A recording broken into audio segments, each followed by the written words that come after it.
Good morning, guys. Good morning. Good morning. And you guys are probably like, what the fuck? A new stream?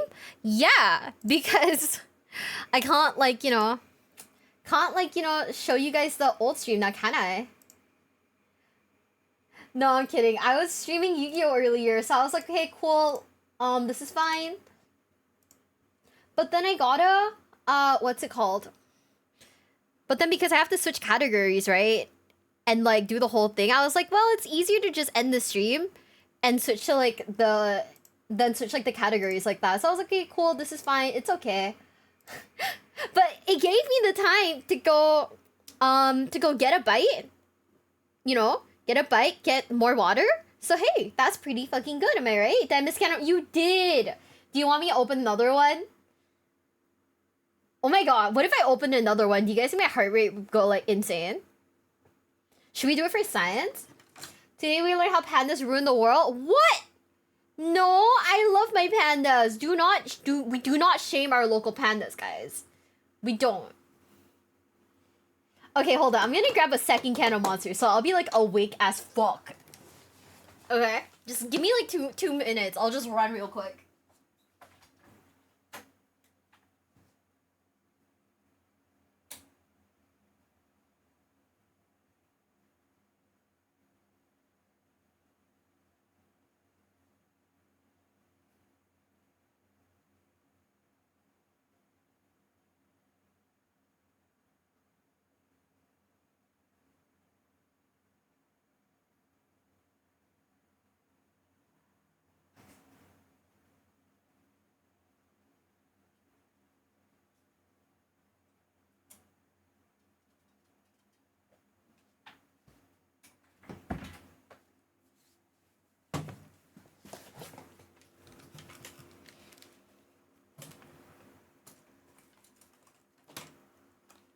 Okay, I am back.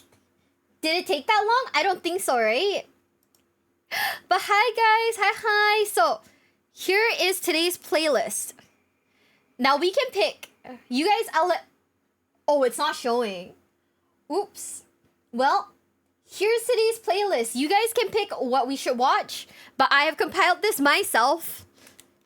So let me know what you guys want to see. See, I am generous. I'm kidding. I don't know. Trolls got so replete. I mean, I think I don't know if we have a video about the trolls. We have the embarrassing fall of the Night Elves by Platinum. Wow. The most persistent villains in Warcraft history. There has to be that one guy, right? What's his face? These are all good? That's what I was thinking. So, hey. So we have like lore related stuff, and then we have like the actual game related stuff that may or may not have been done by my boss. I don't know who put the 3 hours of the history of racials and professions to fall asleep to. Why is there 3+ hours of cut content in WoW to fall asleep to? What if we fall asleep? What if we fall asleep? I love how there's like 4 different like selections in the chat right now. Okay. The embarrassing fall of the troll sounds hilarious. Where is it? Wait, I gotta look for it.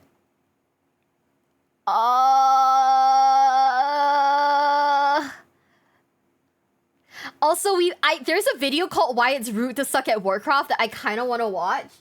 Surprise nap stream? Guys, what if we watch like the 3-hour video of like the history of racials and professions and fell asleep together? This could be a joint sleeping stream. Think about that. Hi guys, if you guys are just coming in, hi. Hi guys. Oh, there's like this video about a plague that wiped out everyone in WoW also.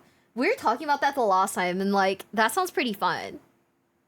You know what? We are gonna how about this? I have an idea. What if we shuffled? What if we shuffled it? And then we just watch whatever the shuffle was. But I'm at work. It's okay, Django. It's okay. Bye, hero. Bye. Have a nice day at work. I love pandas. What are you even saying to me? What if we just shuffled? And then we just watched the first thing that got recommended to us. Hi, Bartek. Hi. I'm good, Bessie. Okay, are you ready? This would be silly, because, like, there's, like, 7 different suggestions in chat right now, and obviously we can't watch all of them first. If I fall asleep, we'll get fired. Django, every 5 seconds, I will scream into the mic so you will wake up. We have Futayuri. We've actually seen that. It's on the channel. Okay, are you ready? Shuffle. To preface this video, Sarfang is not honorable. It's the first video that came from the shuffle, guys. None of them are what you guys suggest. This is not what you guys suggested, but this is what YouTube has said. Please watch. So hey, I'm about to go to sleep. Terramon, we could watch a 3-hour. You know what's the thing though? I can't watch like Duologs videos because like I do actually fall asleep to Duologs' voice, which is bad because sometimes when we're in meetings, he says stuff and I'm like, you know. This is so fucked up. This is so sad. Okay, guys, why is Sour Fang not honorable? From my boss, who did this, I think this is March 31st. So, almost like April Fools, right? to preface this video, I should say that I'm personally a big fan of Sourfang. He's one of the few Horde leaders in game that both Alliance and Horde members like, both in lore and with the general WoW player base. Ooh. But therein lies his problem to an extent. Sourfang believes in his orcish honor and will never do anything to forsake it. Which sure, that's a great character trait for him to have. But because of this character trait of his, Blizzard is kind of forcing this ideal that anything he does is right. Even though his idea of honor is vapid at best. Now, before I get into the point with Sourfang, let me take a moment to talk a little bit about Sylvanas, and how she relates directly to Sourfang's story. Many people disagree with her actions for obvious reasons. She's a no-nonsense Forsaken willing to do dirty things to win. Okay. And when she does, she's probably one of the most successful leaders when it comes to battles won or victories denied, and has a history of doing anything possible, even underhanded methods, to win. I want you guys to know one thing though. I am very susceptible to like propaganda, so 100% I'm gonna be, at the end of this video, I'm gonna be like, this makes sense. This makes sense like 100%. When the hero become the Duologs, see, he has alternate channels, and his Yu-Gi-Oh one is called the Duologs. Hiruma Red X and the Duologs are the same people, and they both happen to be my boss. A little backstory for Sylvanas' military victories and accomplishments. When Arthas attacked with his unstoppable undead army, she was so good at pushing him back that when Arthas finally did break through their defenses, because one of their elves betrayed them, he went out of his way to raise Sylvanas as one of his personal servants. When she broke free of Arthas' control, she nearly succeeded in killing him, and only failed because she tried to kill him slowly, and wanted him to suffer, which gave Kel'Thuzad enough time to save him. After being stuck in the middle of enemy territory with only a handful of undead under her control, she used her banshees to possess the bodies of strong monsters in the forest to stage a surprise attack on Varimathras and his men, quickly defeating him and getting the Dreadlord on her side. She then staged another surprise attack on a second Dreadlord in the area, where she used her banshees to mind control his men and successfully assassinated him, freeing the humans under his control, and then forging an alliance with those human soldiers. Then she used her new human soldiers as kind of a meat shield to successfully siege Lordaeron and defeat the third Dreadlord. When Garrosh orders her to take Gilneas, she successfully captures the city despite them receiving aid at the last second.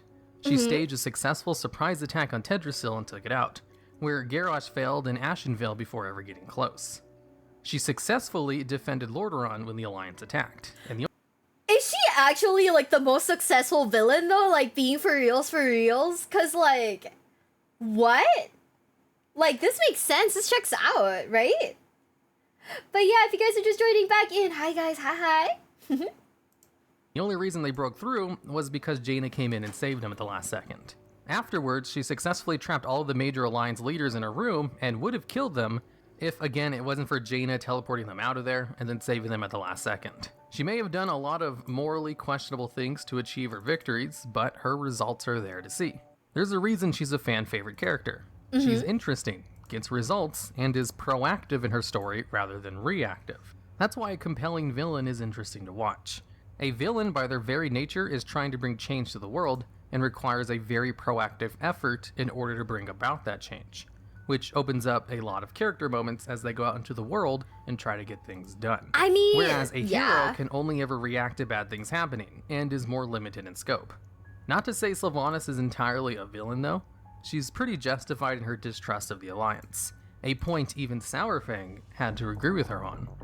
The Alliance has proved on multiple occasions that they act with aggression without provocation. They're not the beacons of peace and tranquility Alliance players like to make them out to be. Both the times the Blood Elves tried to rejoin the Alliance, they were betrayed or pushed aside. The Goblins were gunned down and left stranded on an island while trying to flee their homeland that was destroyed during the Cataclysm. You know? Is he low-key cooking? Is Dulox low-key cooking? By the way, we call him Dulox and not Hiruma Red X because I've been calling him Dulox for like, nearly 3 years now. 3-4 years now. I can't change to Hiruma Red X. I'm sorry, guys. He is forever the Dulox to me. But yeah, we are currently watching Propaganda, and I think he's low-key spitting, by the way. But also, before anything else, I almost forgot, but it's time. RQ1, thank you so much for the resub. Thank you, thank you, thank you. Okay, are you guys ready? Did you hear that? Oh, hold up.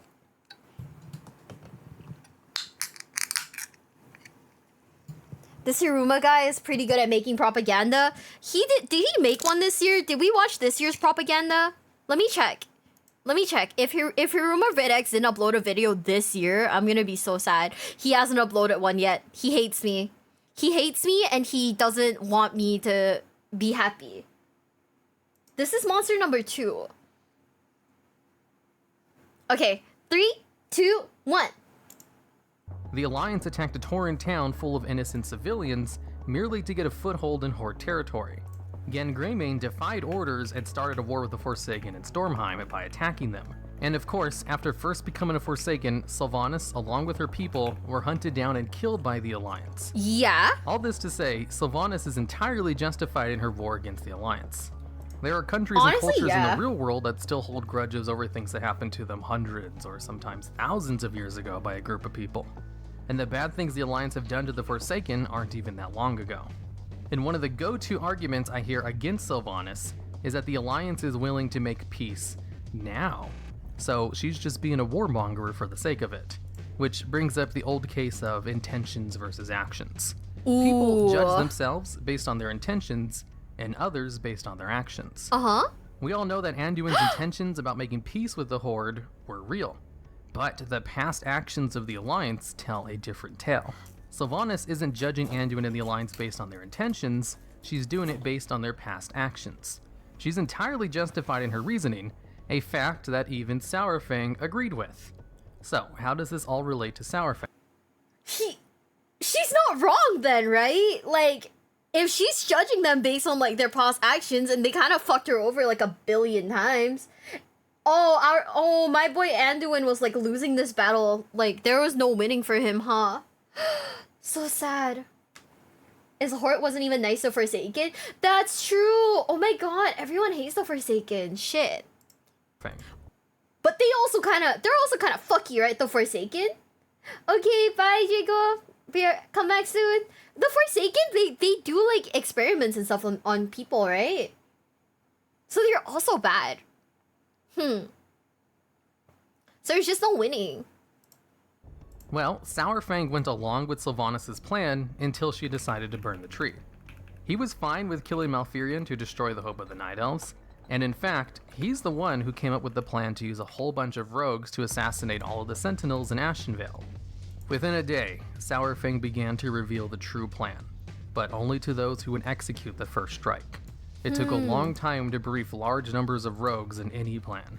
These were not individuals who liked crowds or lectures, so he had to do it 2 at a time. Damn! And he planned most of the invasion that led up to Teldrassil, but then pulled out at the last second because he did a dishonorable blow. This was a dishonorable blow? Now, this is where his sense of honor starts to be a little shaky. Remember that Sourfang is the one who came up with the plan to hire rogues to attack the Night Elves' towns before they had a chance to defend themselves or retaliate. None of those attacks Ooh. really involved facing the opponent in open battle, since 99% of those were surprise attacks. Sourfang attacking Malfurion in the middle of battle while facing off against his commander, well, there's nothing dishonorable about that. Even when Tyrande came to save Malfurion, she asked why Sourfang spared his life, to which he replied that he struck without honor and didn't deserve to kill him. Tyrande Oh. then chastised Sourfang about this, and told him he was stupid, but thankful for not killing her husband. And since one of the big reasons they were even invading Teldrassil was to kill Malfurion, Sylvanas ordered the Wait. burning of the tree, something she wouldn't have done if Malfurion had died. So did he literally throw? Was he just throwing then? Huh? Wait. Okay, this part I didn't know, right? Because this wasn't like explained in like the cinematic. We just kind of saw like her burn the tree, but it was just to kill Malfurion, and they didn't even kill him. So they were like, "Well, fuck it, I'll just burn a tree." Huh? 意味わかんない. Writing is pretty whacking BFA. Okay, I think I need to sit down and ask someone like what is the definitive ranking when it comes to like the different expansions. Like which one has like and in terms of the expansions, like which has the best storytelling? Just off of storytelling alone, right? Yeah, the cinematics only don't tell you like the entirety of the story, so like lore videos are what helps me fill in the gaps. But to be very frank with you guys, I think that like the lore videos are also like, you know that like one meme of that one guy who's just like looking around and there's like a ton of like things on like a pegboard. That's me right now. My eyes are like crossed. My eyes are like, and like if you guys hear typing in the back, by the way, usually it's me googling like certain like characters so I can read like what happened too. Fuck. Malfurion is the first and most powerful druid, so solid plan. Legion, Wrath of the Lich King or Legion for best storytelling. Warcraft 3 cutscene movie. I think we did we not? Yeah. I think we did, but like, there's still so much like lore behind it. I don't know. Is usually considered the best expansion by the community. Okay.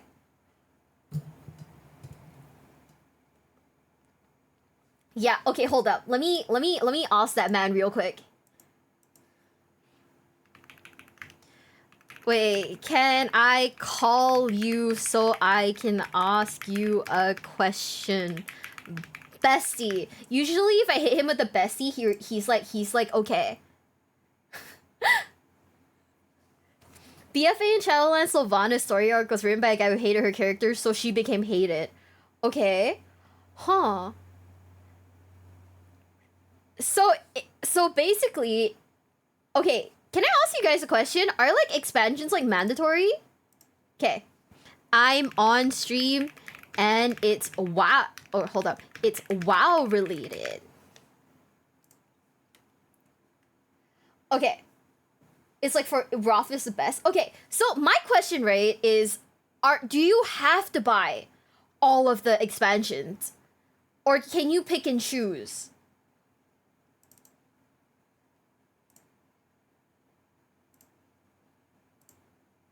Okay, hold up. I need to throw his Fugi tech on. Okay. Hi. Ha. Hello, boss. Hello. Hi. Oh my god, did I wake you? No. Oh, okay, good. Because we're like watching your like Sourfang is not honorable video right now, and like, which like expansion do you think has like the best like storyline? The expansion with the best storyline. Yeah. Huh. That's a hard one. Probably Legion. Okay, he's a Legion. He's a Legion guy. We're like, I'm like watching it right now, and like, there's so much about this video that's like filling in the gaps. Also, like, okay, so we're watching the Sourfang video, right? And I'm at the part where it's like, Sourfang could have killed Malfurion, but didn't, so Sylvanas burnt the tree instead. Like, was that technically like Sourfang throwing? Yeah. Okay, great. That's what I wanted to know. So he fucking threw for the Horde then. He did. They were there to kill Malfurion, and then at the last second, he just didn't do it. So it's kind of an L on his part then. Well, I mean, it was a dramatic choice that was like forced onto him for like a plot contrivance. It was, there's no reason Sylvanas couldn't have just finished it himself. So they all threw. It was kind of like a poorly written scene, in my opinion. Okay, that's why I wanted to know, because I was like confused. Also, do you want to do like a tier list with me? A tier list about what? Ranking the expansions based on like which has the best story? I can if you want. But why would you want a male on your stream? Because this male understands more about WoW than I do, considering you played this game for like a billion years. And I've read all the lore books. Oh, sorry, also you've read all the lore books. Guys, are you that offended by having this man on my stream? Oh, okay. No, chat says you're not a man, you're a spider. There's a difference.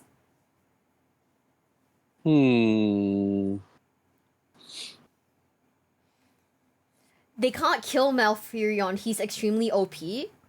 Is he? Well, no, like, Sylvanas is also OP, and she's the one who, like, beat him up. So, like, he can die, it's just very hard to take him down. Like, Malfurion was already defeated. All Sourfang had to do was just, like, finish him off. Okay. So, it was possible for Sourfang to do it, because he's definitely strong enough to, like, cut his head off or whatever. But he didn't. He chose not to, because they say a loon probably stayed his hand. That's more lore drop. Damn. Yeah, it's a plot contrivance, though. It's not a very good writing point, to be honest. I think they just did it just because they're kind of bad at writing a little bit. Okay, that makes sense then. So it's just that BFA just has terrible writing? Yeah, kind of. I see. Okay. Did you just wake up? Did we wake you? No, I've been up for an hour. Just, rotting in bed. You're like a girl failure. I'm too successful to be a failure.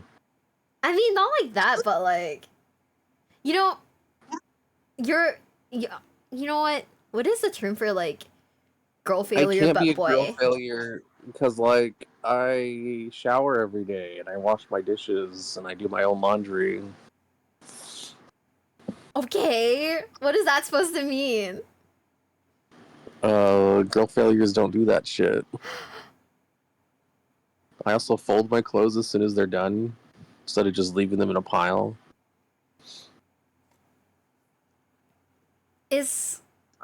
Are you like arguably a better are you arguably more wife material than anyone else in like Glitch Stars?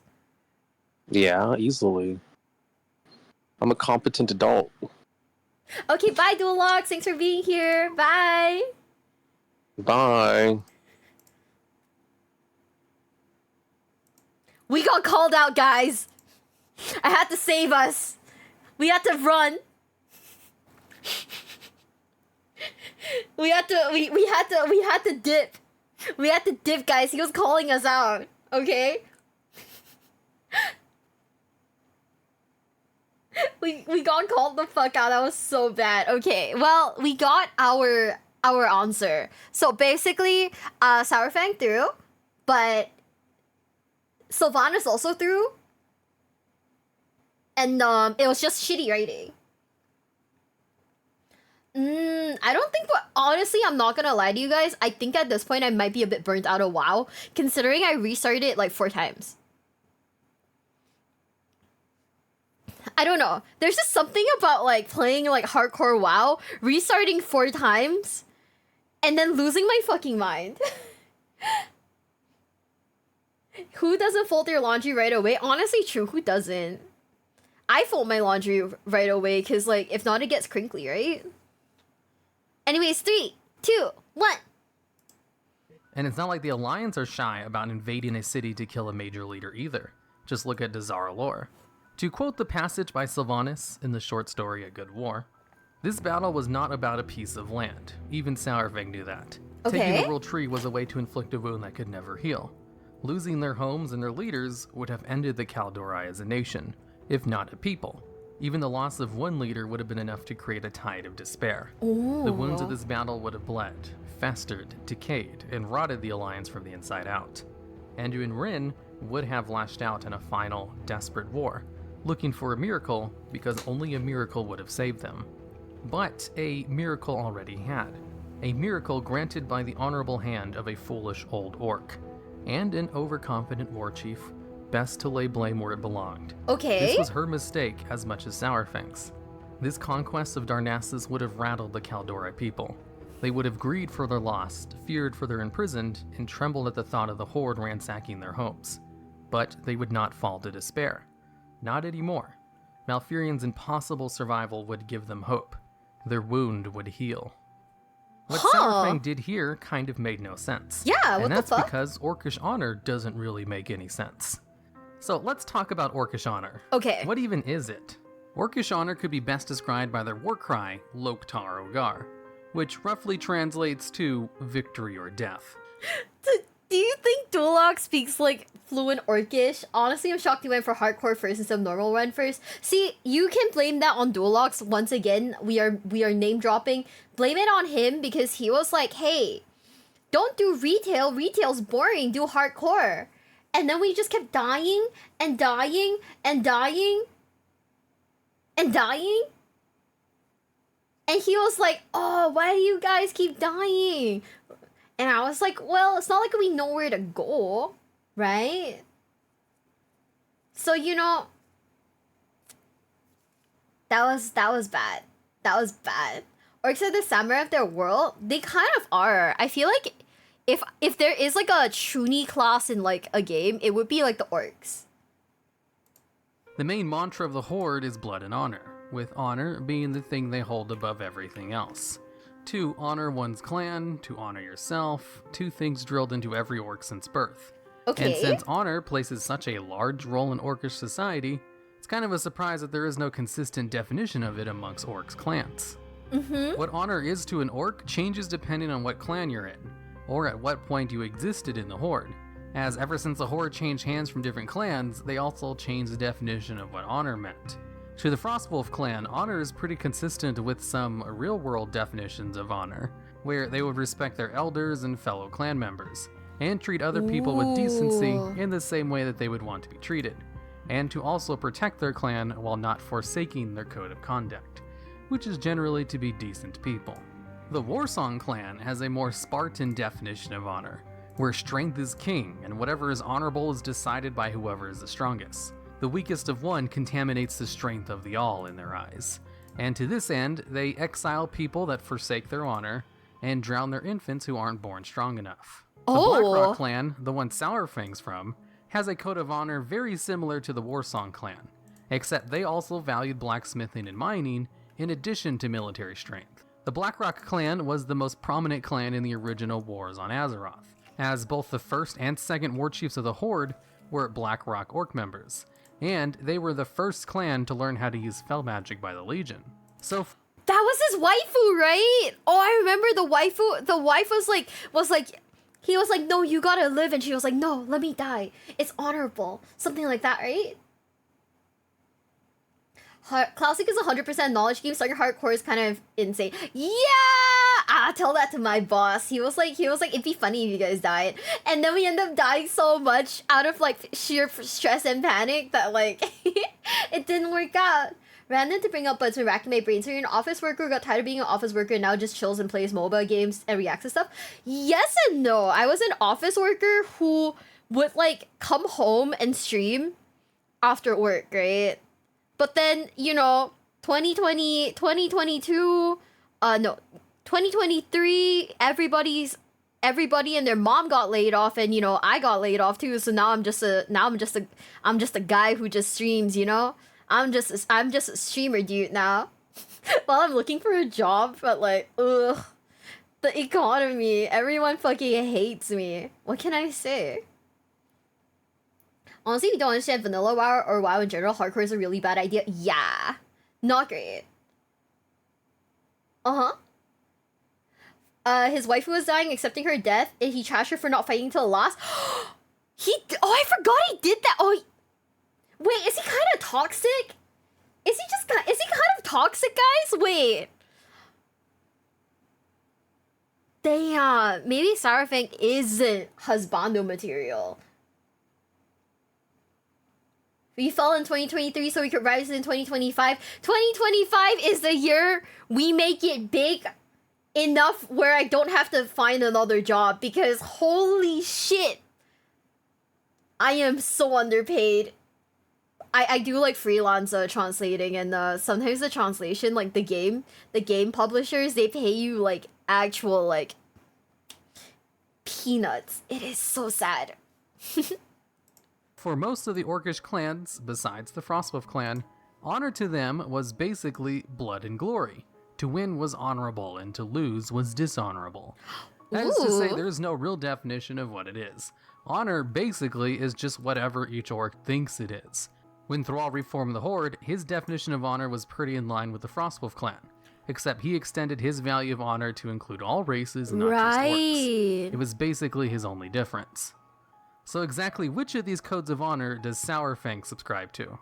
Luckily, we don't need to guess, as thanks to Sourfang's extensive involvement in WoW lore throughout the years, we have a quote from him directly. Okay. An orc, a true orc warrior, wishes for one thing: to die in the glory of battle against a hated enemy.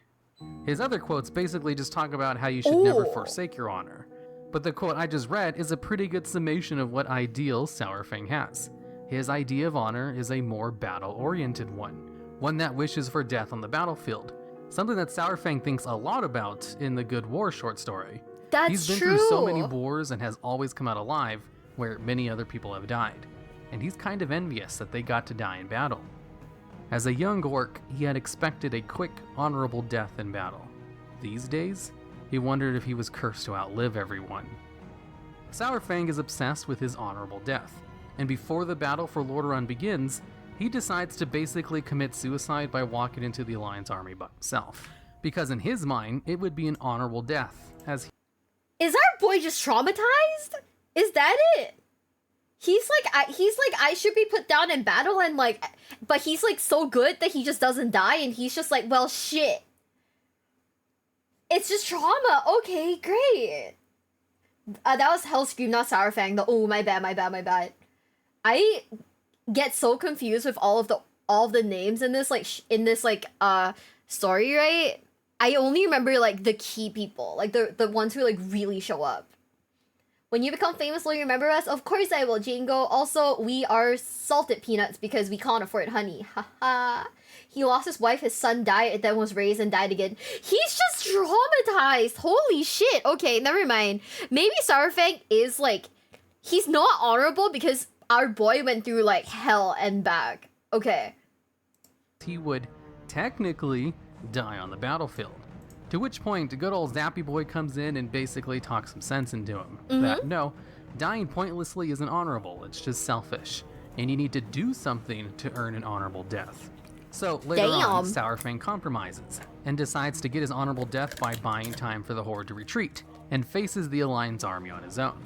Sylvanas tells him this is stupid, but lets him do it anyway, because she is very aware of his suicidal tendencies, and even mocks him for it.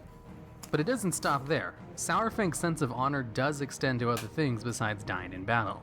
Okay. He also decides that something is honorable randomly when he feels like it. Take this quote from A Good War. He stood and brushed the dirt off his armor, shrugging away his aches and pains. Malfurion would recover, and when he returned to battle, he would make the Horde pay in blood. Sourfang was certain of it. Still, a great burden had been lifted from his soul. It felt right that Malfurion had survived. It felt honorable. Okay, what? Since Sourfang's sense of honor is arbitrary, and it's something he makes up on the spot, that means Sourfang basically just does whatever he wants, and whatever he wants to do is honorable. Whatever he doesn't like is dishonorable, which means his sense of honor literally means nothing. It's just using the word honor to justify his feelings. Yeah, what you the know who heck? else had a huge sense of orcish honor? Let me show you this little scene from the Siege of Orgrimmar. Do you remember nothing of honor, of glory Garage! on the battlefield? You who would parley with the humans, who allowed warlocks to practice their dark magics right under our feet. Wait. Was Garrosh honorable then? What does this mean? What is this? Also, sign on, thank you so much for the follow. Thank you. Welcome to the basement. Welcome. Hi, Links. Okay. Are we looping back to Garrosh did nothing wrong? Is this video just a full loop into Garrosh did nothing wrong, guys? Oh my god. You are weak. We are the Orcish Horde, the true Horde. We die, bloody and thrashing on the field of battle, like true orcs should. You are an orc no longer, and speak for none but yourself. You betrayed our people to forge your fragile alliances, and I will take great pleasure in tearing them apart. Damn. Garrosh did everything under his own assumption of what orcish honor meant. In his mind, everything he did was honorable, and he had every right to try to take over the world and force orc supremacy, because it was the honorable thing to do by his standards. Garrosh even chastised Thrall for not having enough honor.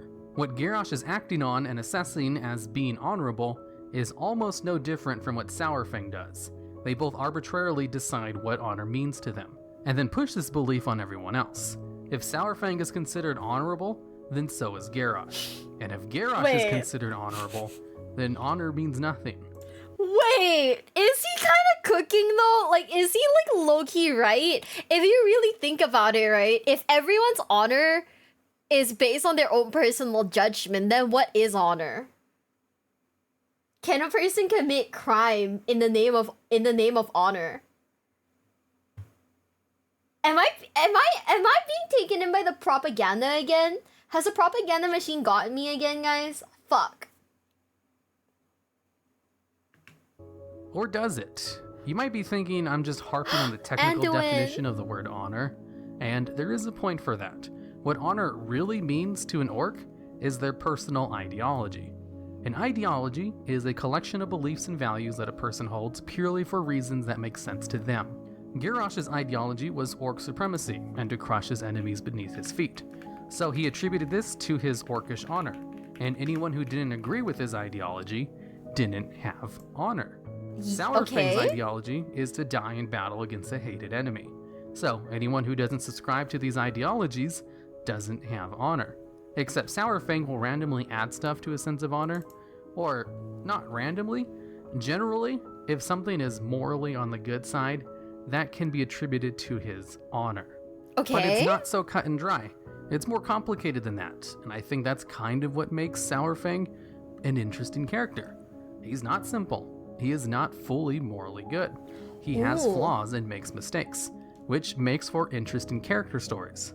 Nobody likes a character who's a goody two-shoes and perfect in every way and never does anything wrong, and that's definitely not Sourfang. But I see a lot of people who are on Sourfang's side against Sylvanas' horde that champion his sense of honor as if it means something. Okay. And like to say things like, Sourfang will bring honor back to the horde, which to me is such a nonsense statement. But I do understand what they're getting at. They mean it in a way that they agree with Sourfang's ideology over Sylvanas'. So let's go over Sylvanas and Sourfang's ideology when it comes to the horde. For one, they both care about the horde, if for different reasons. They both agree that the Alliance are not perfect beacons of peace.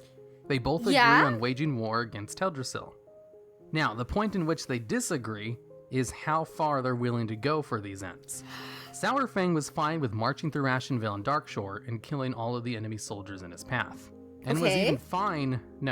even thought of the idea of using rogues to kill a large portion of those soldiers before the war even officially started. Sourfang was fine with fighting the Alliance's army in defense of Lordaeron, but wasn't okay with Sylvanas' plague. And that's where Sylvanas and Sourfang have this little exchange. I had to see it for myself. Was this your plan all along? Is this how you meant to achieve victory? This honorless travesty? Honor Ooh. means nothing to a corpse, Saurfang. You have the luxury of underestimating death. But it is something with which I am intimately familiar. Maybe you don't care if your people die so long as it's honorable, but to me, this horde is worth saving. Anyone who disagrees does not deserve to stand among us.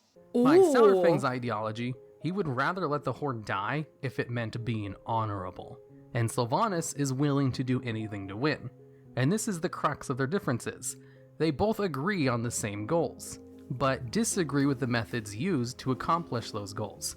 And Sylvanas did try to do things Sourfang's way, but he ruined things for himself. If you want your enemies to bleed to death, you inflict a wound that cannot heal. That is why I need you to make the plan. High Overlord, Sylvanas said. The moment our strike begins, there will be no turning back. We can divide the Alliance only if the war to conquer Darnassus does not unite them against us. That only happens if the Horde wins an honorable victory. And I am not blind. The Horde does not trust me to wage war that way. Okay. When Sourfang failed Sylvanas by sparing Malfurion because of his vapid sense of honor, she had no choice but to take things into her own hands, which did not sit well with Sourfang at all. If Sourfang just stuck to his plan, Sylvanas never would have burned the tree down. And Sourfang knows this, and that's why he tried to kill himself. Sourfang isn't honorable, he's selfish. He does things to feel good about himself and to have a chance Ooh. at dying in battle. And I think it's these character traits that make him an interesting character, and a good foil to Sylvanas' no-nonsense attitude. And considering Blizzard's 2 full cinematics centered around Sourfang, it's a pretty good indication of which side of this ideological battle will win out in the end. But also with the way Blizzard is allowing Horde players to make a choice to side with Sylvanas or Sourfang, does kind of throw that prediction into the air a little bit. Sourfang is not Damn. honorable, and that's okay. Guys, what do you think? I mean, I know this was a joke, video, but still, shit, why is he kind of spinning? We've seen all the cinematics. We're watching lore videos just to, we're watching lore videos so that, we know exactly, what we're, so we know exactly what happened in between. Because apparently the cinematics doesn't, they don't fill in all the gaps, so yeah. Sourfang is homie and sometimes homies stumble. Damn. Okay, we're gonna watch, let's see. We will watch Warcraft's most overpowered king. How's that sound? In 3, 2, 1. Who is this, by the way? Warcraft's most overpowered king. Who could it possibly be? This is by Platinum WoW, by the way. Real question, Sourfang smash or pause? Pause because he has too much trauma. I don't think we can. I don't think we can fix him, guys. But hi, Lil Zero. Hi. Sylvanas is brutal, but never without good reason. Honestly, true. She did her best for the Horde, right? But she was crazy also. So hey, who's the Thunder King? Okay, I'm ready. I don't know who the Thunder King is, but also hi, Dual Logs. World of Warcraft is a fantasy universe, and in a fantasy universe, there has to be some kings. But in Warcraft, all of them kind of suck. Really? King Tyrannus Menethil, killed by his own son. King Rostakhan, died to the Alliance. King Greymane, King Magni Bronzebeard, Champion! and King Varian Wrynn, who...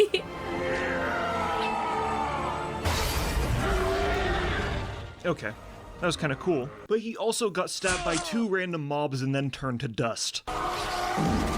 No! The unworthy have not yet learned of my power. Okay.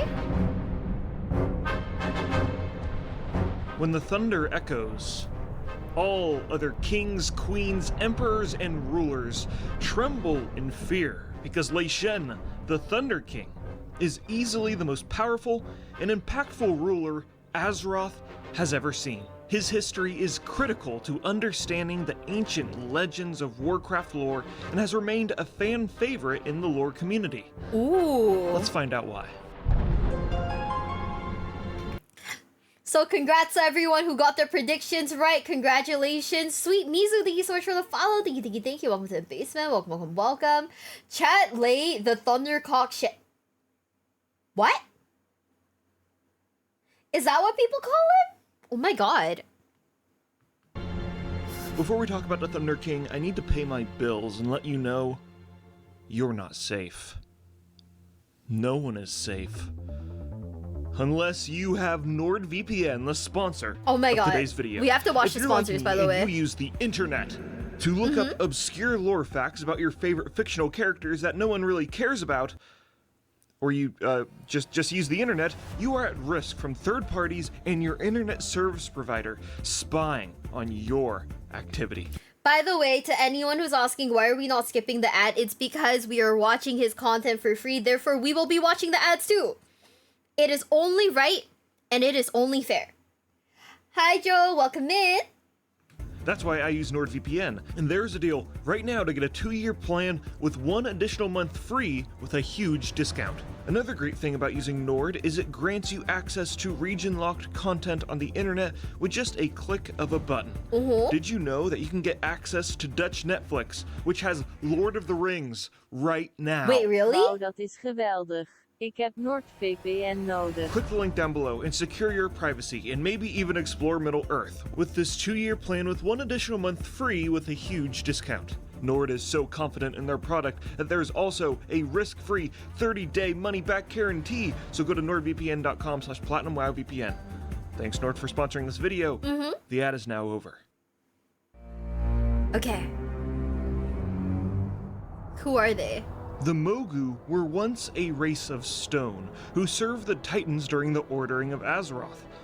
After the Curse of Flesh transformed them into fleshy, mortal creatures, everything changed. Oh With no. flesh came the emotions of weakness, fear, greed, and anger that drove the Mogu into a constant state of internal conflict.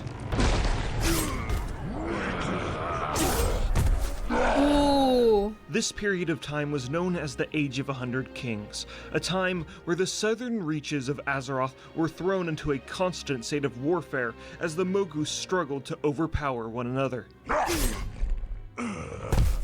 Long ago, their Titan Keeper Master Ra-Den had just disappeared, leaving his servants aimless, confused, and desperate. Okay. That was over a millennia ago, and still, some Mogu desperately cling to the idea that he may one day. I love this image. What is this? Hold on. Why is this such a good image, guys? Wait. Mogu mentioned? Oh my god, it's Mogu, my company mate. I love it. No. They return. Lei Shen was raised during this time of conflict. He learned the art of warfare from his father, who was one of the many warlords who fought for power among the Mogu. Even in his young life, Lei Shen saw the Mogu's infighting and squabbling as a destruction of their race's great potential. The young Mogu Damn. was forced to confront this firsthand as he watched his father be murdered by one of his closest advisors. What? Instead of taking his father's place, Lei Shen chose exile and decided to wander the lands and meditate on the failures of his kind. Typically in Mogu culture, it was customary that when a warlord was killed, their rivals would then slay all of the slain warlord's family to snuff out their lineage. What? But when the Mogu saw Lei Shen simply give up and walk away, they assumed that he had gone mad and would not pose a threat ever again. But oh, how wrong they were. As Lei Shen traveled, he pondered the folly of his people and their circumstances. Where did Master Ra go? Was the Curse of Flesh a part of some master plan the Titans had created? Was this all just a test to prove the loyalty of the Mogu? Were the Titans they worshipped waiting for them to be enlightened by some new discovery? And the question Lei Shen pondered the most: how has World of Warcraft been out for 17 years and there is still no ducks in this game? How That are there no conundrum ducks? he was most befuddled by. Lei Shen realized that if he seeked the answers to his inquiries, he'd have to find Master Ra. For years, Lei Shen searched endlessly to find his master once again. Eventually, he found an entrance to a hidden vault north of the Veil that once held great importance to the Mogu. Whoa. Within the stillness of the vault, Ra Den sat quietly. The Titan Keeper gave no reaction to Lei Shen. The Mogu questioned him, asking what the purpose they now had. Why had he just stopped contacting his servants? Was this all according to plan? And where are the ducks, Master Ra? Where are they? Days and weeks passed, and not a word was given. Lei Shen then realized that Master Ra was not quietly contemplating some master plan. He had just given up. This enraged Lei Shen. Master Ra was supposed to be a literal instrument of the Titan's will, but now he had just abandoned their purpose to do literally nothing. Time grows short. Lei Shen's words had finally gotten a reaction out of Ra, and the Titan Keeper led him to see the reasoning for his absence. The two traveled to the Thundering Mountain, a hostile, cursed place no mortal has ever traveled to before. Okay, genuine question. Which expansion is this from? Because like I don't feel like there's like a, what is it? I don't feel like this was in the cinematic, so I definitely don't know any of this. The Mist of Pandaria. Oh, okay, that's the one. Also, Sweet Mizu and Dirge of Sorrow, thank you so much for the follows. Thank you, thank you, thank you. You guys are gonna hate me, but I need to be right back because I gotta pee really bad. I know, you're gonna hate me. I'm sorry. I just know that the YouTube comments are gonna be like, stop, what's with all these cuts, editor? It's because I need to pee. I am very sorry, guys. I just gotta run. I'll be back really fast, okay?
Okay, guys.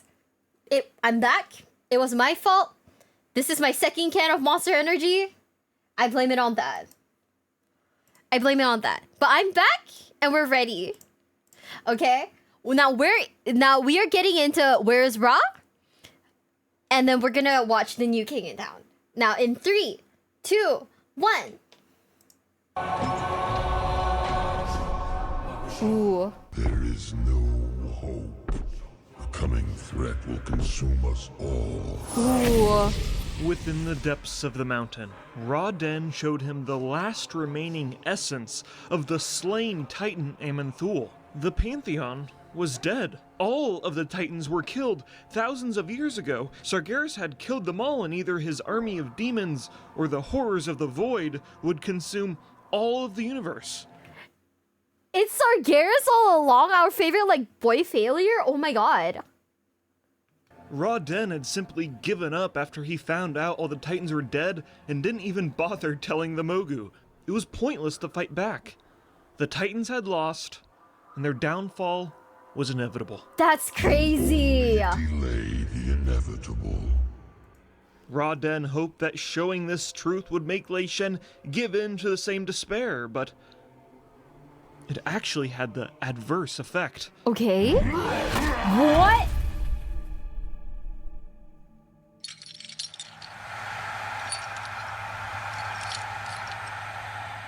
No. Lei Shen found Master Ra's despair as pitiful. He had hidden the truth from the Mogu. He let them fall into madness. He let them fall into a constant cycle of pain and misery after his abandonment. Ra-Den was no demigod. He was a faulty tool who lacked the vision of their masters. If all of the Titans were dead and their servant refused to continue the Pantheon's glorious legacy, he would do so himself. Does he low-key have a point, though? Wait, I feel like he does have a point.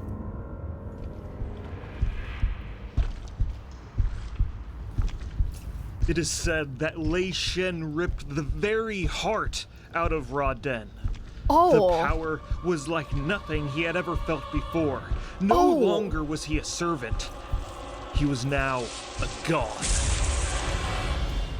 Oh. Oh no. Lei Shen's most devoted followers traveled to the Thundering Mountain and dropped to their knees once they saw his glorious new form. They said, "We will call you the Lightning King." Lei Shen simply scoffed in response. Lightning strikes in an instant and is over in a flash. But thunder proclaims the coming of the storm. Thunder quakes the skies long before the lightning strikes, and thunder echoes in the hills long after the lightning's power is spent.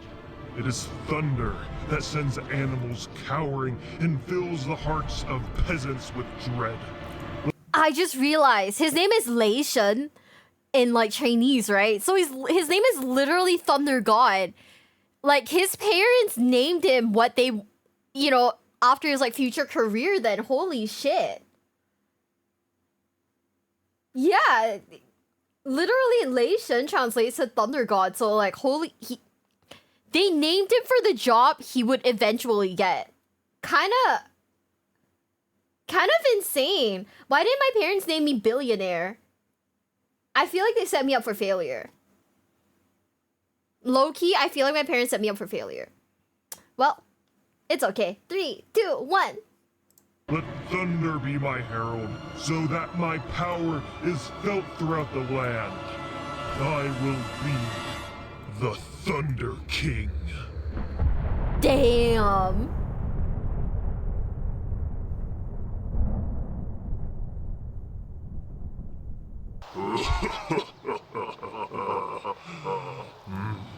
Duck. Yes.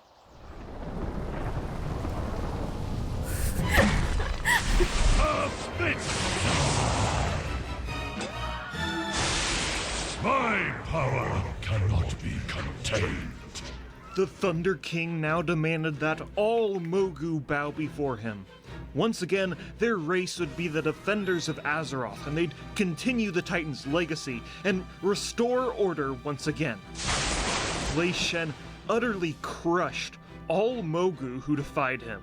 The fortunate ones were killed mercifully, and the unfortunate were locked in chains for centuries until they were properly broken. The Thunder King's iron fist struck fear into the hearts of the Mogu.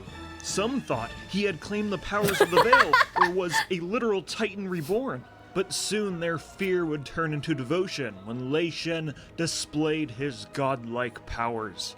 One of the Thunder King's first of many accomplishments was mastering the use of a Titan device called the Engine of Nalak Shah.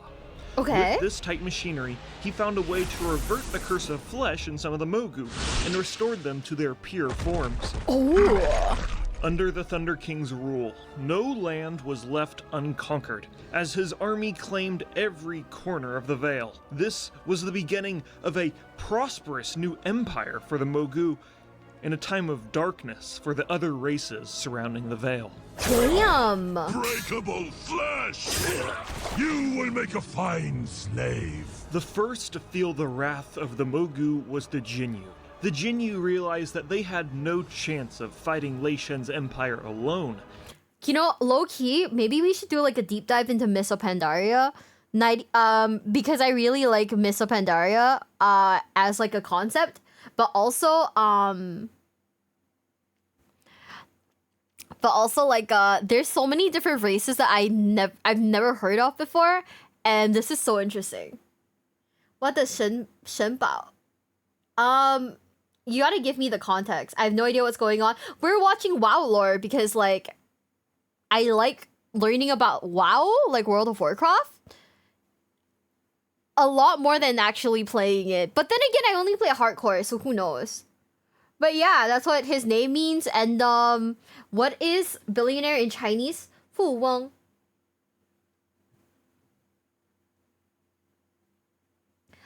First name streamer, middle name successful. Them. That's what my parents should have named me, but they named me something else. My parents deadass almost named me Chair in Chinese. Really great. Poison got reincarnated as cultivator. Yeah, in WoW?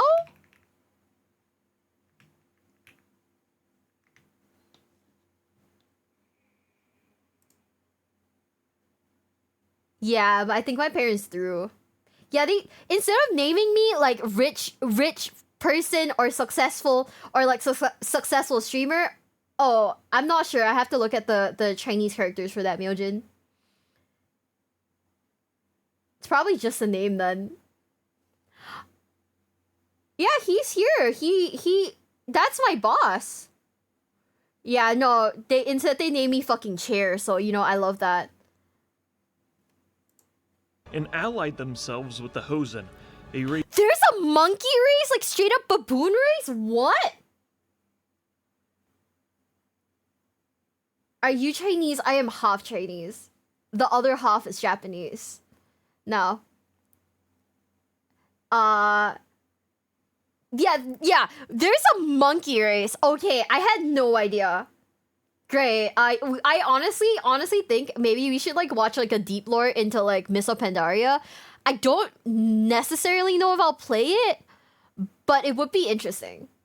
Race of mischievous monkey people who were known for their effective guerrilla tactics. No pun intended there. The alliance proved to be effective as for 40 days and 40 nights, the monkey and the fish people held back the Mogu onslaught. The monkey and the fish people. But on the eve of the final battle, the Hosen betrayed them and pledged our loyalty to the Thunder King in hopes of getting preferential treatment. Of course, the Thunder King would never help such pathetic creatures. Unworthy. This left the Jinyu severely outnumbered, but they did not go down without a fight. During the skirmish, Jinyu water breakers would conjure bubbles of water and lift the Mogu into the air, only for them to plummet to their deaths.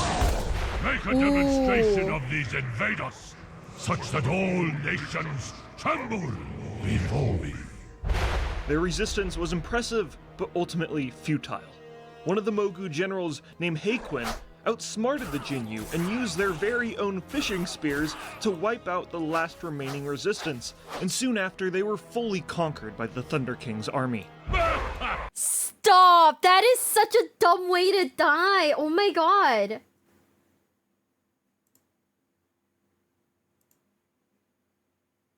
That's such a dumb way to die. I kind of hate this. Are they just failing? Oh no. These insects do not know their place. Lei Shen was so humored by the embarrassing display that they made of the Jinyu, and he crafted his general 100 of the finest golden spears to praise him for his fine work. What is that dance? With the monkey people and the fish people conquered, the Mogu marched up north to Kunlai Summit, where the monkey and this fucking sushi. Oh my god, Platinum WoW is not messing around. Holy shit. panda people fled to hide from the Thunder King's army. The Mogu marched to the foothills of the mountain. With his godly voice, Lei Shen shouted, Choose the greatest warrior among you and Okay. have him face me in one-on-one combat. Should I win, your people will submit to my rule. Should he win, I shall leave these lands in peace. He really said 1v1 me. Damn. Excuse me, do you not know who I am? I am Lei Shen, the mother Thunder King. Answer me now. They ghosted him? That's insane. Silence filled the air until a booming voice echoed from the peaks of the mountains, whose power rivaled Lei Shen's. Challenge accepted. From the top of the mountain, the august celestial named Zulin, the white tiger, descended downward, and the two godlike beings locked themselves in combat. They fought tooth and nail in a battle that lasted 30 whole days. In the end, Zulin succumbed to the Thunder King's might, Damn. but he did not grant him the mercy of death. Instead, the victorious king imprisoned the tiger and chained him at the peak of the mountain so he could watch for all eternity and bask in his failure as the Pandaren served Lei Shen's empire as slaves. The Mogu used the blood, sweat, and tears of the enslaved animal people to expand their empire and created structures like the monolithic Serpent Spine Wall. Okay, one more thing. You might know Is that a parody of the Great Wall of China? Hold on. I did not. Okay, I was not familiar with Miss Pandaria, but what the fuck? This is so insane. Wait. that the Pandaren actually worship 3 other gods, and these group of gods are called the August Celestials. Yeah, well, it's only briefly stated in the lore, but Lei Shen beat the crap out of the other 3. Damn.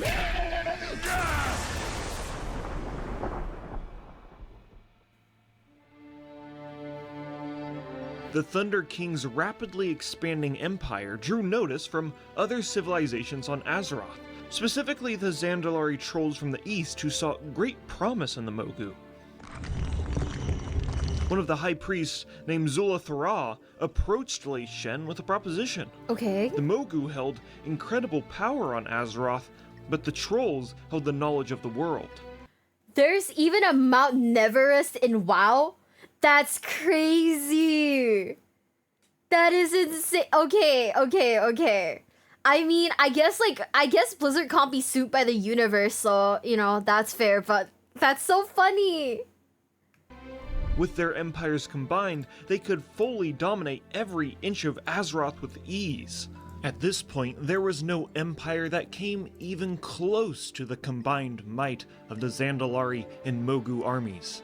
Despite this, Lei Shen, being the asshole that he is, did plan on enslaving the Zandalari when they were no longer useful to him. But as time went on, both parties learned that they were invaluable allies and were a great help to one another. Lei Shen even told Zul'Thara of a ritual to revive his spirit if he was ever killed. He never told his own Mogu empire about this ritual because he knew how power hungry they were and how they could never be trusted with such critical information. Damn.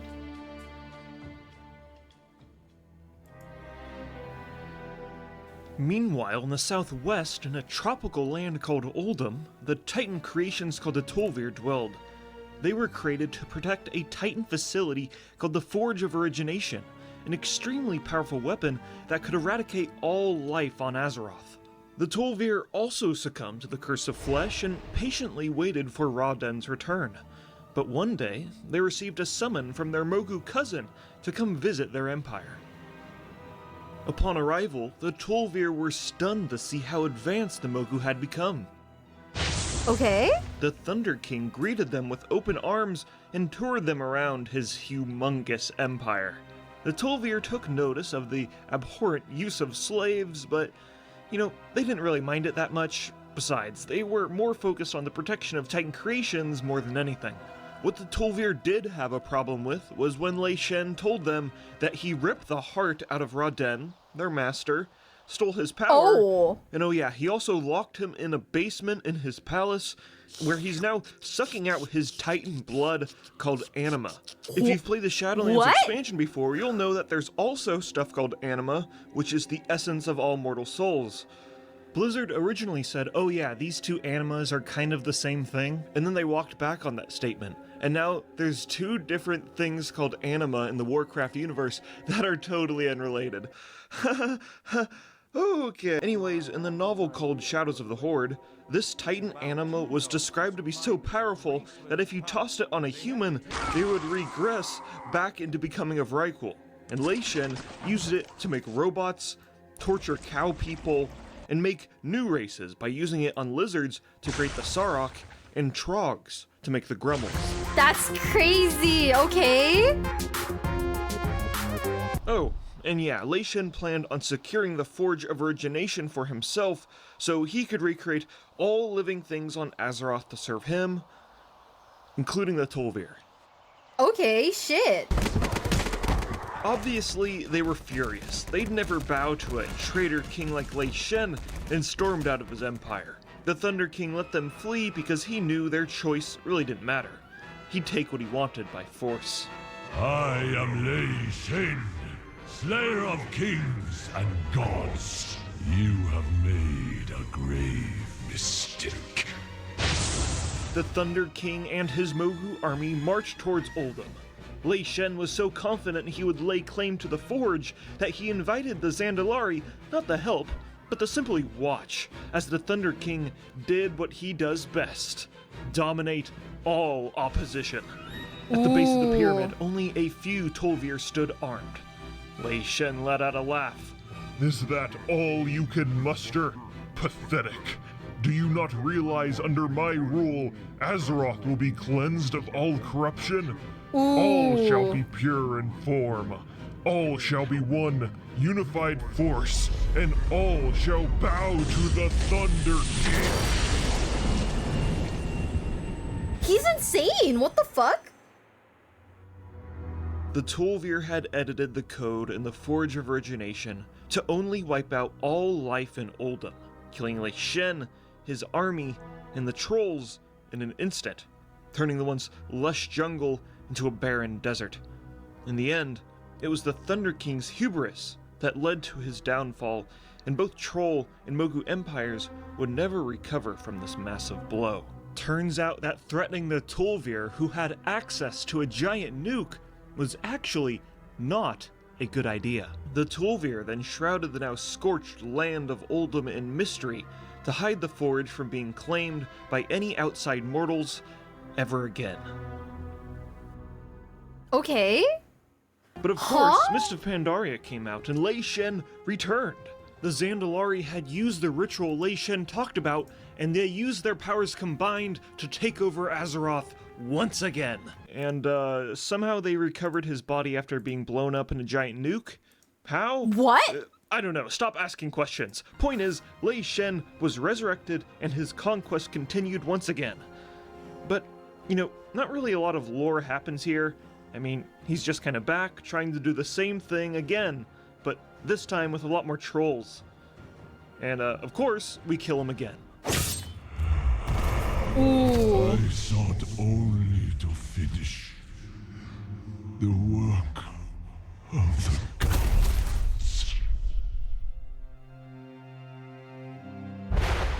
But will we ever see him return? I mean, he's been resurrected once, so why can't he be resurrected again? Well, about that. Yeah. You see, in Mist of Pandaria, there was this long quest chain for the legendary cloak, and during this quest chain, you have to kill Lei Shen and take his heart and give it to Wrathion, who then eats it. What? So, I don't think he's coming back. Yeah, I don't think But so no matter. either. Lei Shen has continued to be a fan favorite in the lore community because he's a villain who took matters into his own hands. A villain whose motives were justified and only wanted to continue the legacy of his creators. And for me personally, has one of the most interesting stories ever told in the Warcraft universe. Wait. But I will agree, he's kind of an asshole.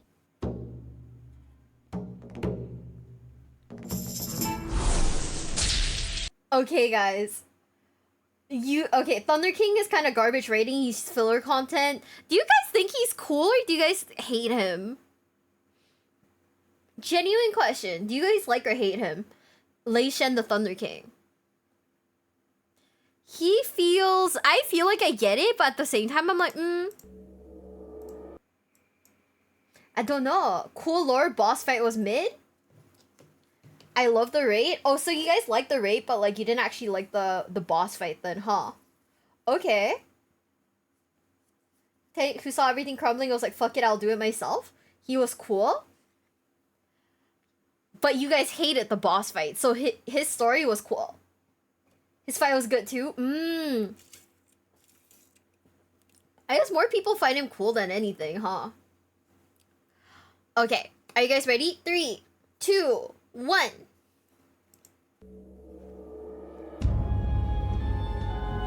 This is how the Tauren almost went extinct. O great chieftain, I come to you, seeking knowledge. And what troubles you, young one? I must know the history of the Tauren. Tell me everything, for I must know. Well, our history is not one that can be told. It must be experienced.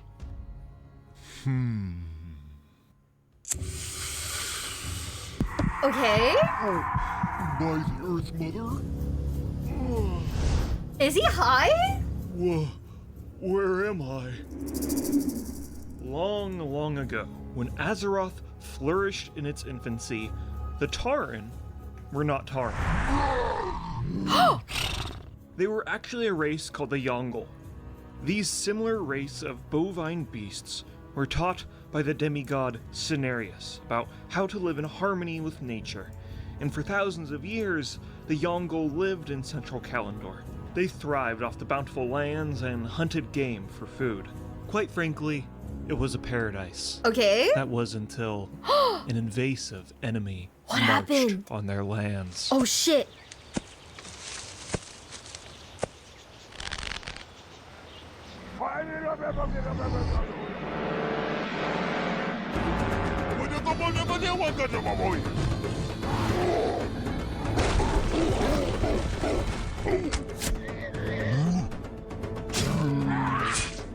Ooh. The rambunctious trolls traveled from far-off lands from the east and competed with the Yongle for the natural resources around What? central Kalimdor.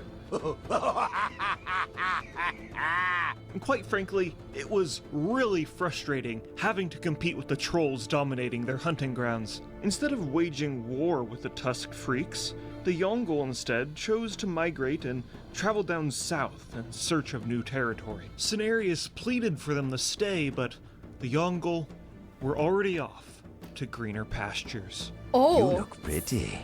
Pretty tasty. Damn. No, I am not something to taste. Please, Yongle, come back. Oh my goodness, please. No, they abandoned him. Also, Grant, thanks so much for the sub and prime. Thank you, thank you, thank you. And it all changed when the Fire Nation attacked. They left. I can't believe and so it. the Yongle traveled south to a place that would be known as Pandaria. But little did they know, they were the ones being hunted. Ooh.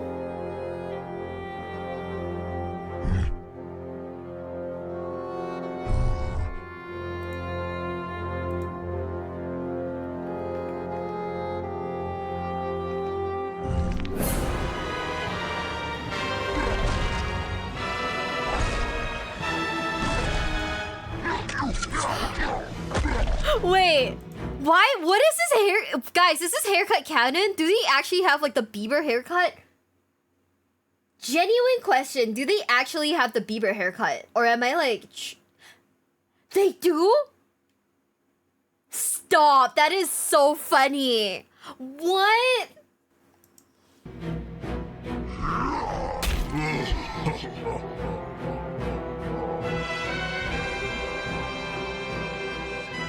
The Yongle had made a grave mistake and were enslaved by the Mogu, a tyrant race that had enslaved all other inhabitants in southern Kalimdor. You do mankin, brick cheek and for brain, sticky stealing, nib grubbing, dibs, nibbling face jumper! Kneel before your new masters!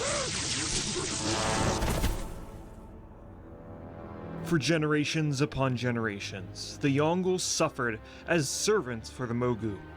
The most monumental project they slaved away on was the Serpent's Spine, a great wall that divided their territory from the ravenous Mantid, even though the Mantid could fly.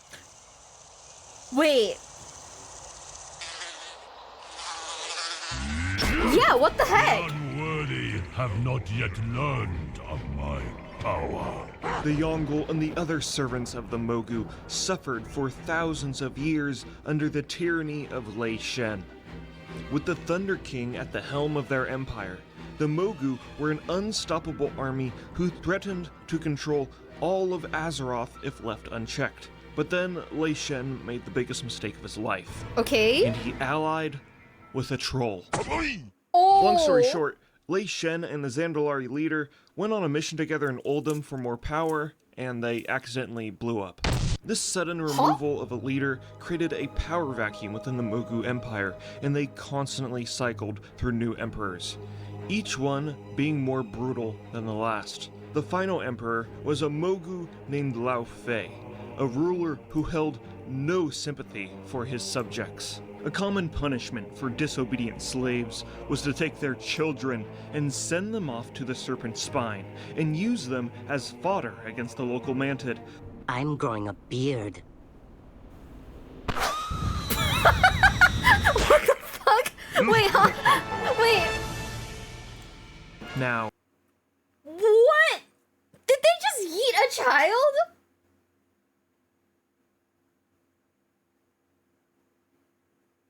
Did they just yeet a fucking child? Holy shit. in secret, the Yongle and the other enslaved races banded together and worked to overthrow their Mogu rulers. Okay. But look, I'll be honest with you, really the reason why the slaves all got liberated was because there was this Pandaren named Kang who learned how to use Kung Fu, and he taught all the other Pandaren how to learn Kung Fu, and the Yongle were there kind of just existing. Damn. Kang later went on to direct 3 films about his experiences and also suffered mortal wounds from his battle with the Mogu. The Yongle, on the other hand, split into 2 lines of thinking. One group decided to remain in southern Kalimdor and developed an aggressive, warlike culture, but the bulk of the bovines moved back up north to return to Cenarius, whose tales were only a distant memory now in their culture. Some of these Yongle decided to play life on hard mode and moved all the way up to the north to the frozen tundra. These tribes would eventually turn into the Tonka, who live in communities like Icemas Village, a safe haven surrounded by waterfalls, where if it actually existed, it would sound like, Hello, can you hear me? Who the hell decided to make a village surrounded by giant waterfalls? Anyways, the bulk of the Yongle That's returned to their crazy. homelands once again, bracing themselves to deal with the torrent of annoyance that the trolls brought on their land. Oh hey, remember those troll guys? Well, I made them look like myself. How cool is that? Greetings. In central Kalimdor, there is a font of unlimited arcane power called the Well of Eternity. This raw power had transformed the local trolls into the Kaldorei we know today, aka the Night Elves. This raw, arcane power transformed the Yongle into the Tauren. Oh! Boo. Are you happy now? These two magically enhanced races lived in relative peace for thousands of years and learned about nature and stuff, but their cultures never really integrated together because a lot of Kaldorei didn't want to mingle with such a bestial and nomadic race like the Tauren. But, you know, that kind of all changed when Queen Ajara, the leader of the Kaldorei, made a pact with Sargeras and summoned a bunch of demons onto Azeroth. Suddenly, a bunch of demons are all over Azeroth and the world is thrown into chaos. Amongst the destruction, there's only one instance recorded in history of the Tauren fighting back against. Can I just say, I think that the fact that they lost their Bieber haircut is very sad. Because that was very cute, very charming. Because what the heck? The demonic invasion. Huln High Mountain, the chieftain of the High Mountain, united the surrounding tribes and worked with the Kaldorei resistance to fight back against the demons. During the war, Huln saved a moose named Ekaro, who was favored by the ancient stag spirit Malorn. And in return, Cenarius blessed Huln and his tribe by granting them all moose horns. Yeah, I guess Cenarius wasn't really one for subtlety. Anyways, this war ended with the elves causing problems like they always do, and the entire world exploded. Oh, shit! Okay.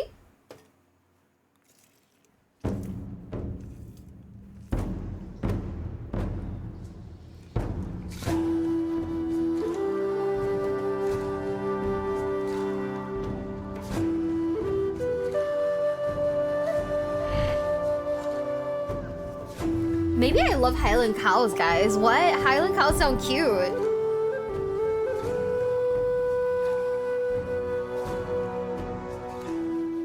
The Tauren had persevered through the radical changes of Azeroth's landscape, and remained a tribalistic race that settled upon the plains of Kalimdor. Above all else, it was the Tauren's mission to live in perfect harmony with the Earth Mother. The Earth Mother is the representation of Azeroth herself, an omnipotent goddess who the Tauren revere and swear to protect. It is said that the Earth Mother watches over her children with the sun and the moon. The sun is named Anshi, and the moon is named Musha. Musha is also worshipped by the Night Elves, who call her Elune, a mysterious goddess I wish we knew nothing about. That's Elune? One region that was particularly sacred to the Tauren was the grasslands of Mashanshi, also known as the Loom of the Earth Mother. There were radiating elemental whispers beneath these lands that led the Tauren to believe that the Earth Mother herself rested underneath. For decades, experienced Tauren shamans worked on awakening their goddess from the earth. Countless times they meditated, countless times they granted their goddess with offerings, and countless times they prayed for an answer. And eventually, the goddess that dwelled beneath them answered their call. Ooh. Run!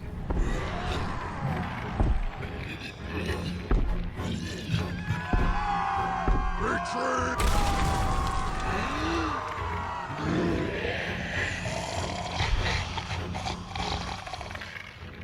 What dwelled beneath was no Earth Mother.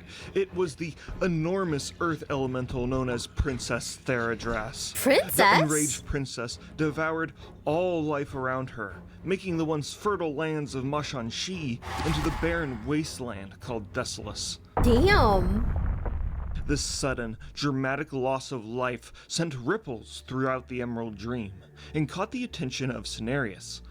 Such a catastrophic disaster could not be ignored, and Cenarius sent his son, Zaytar, to investigate the disturbance within Kalimdor.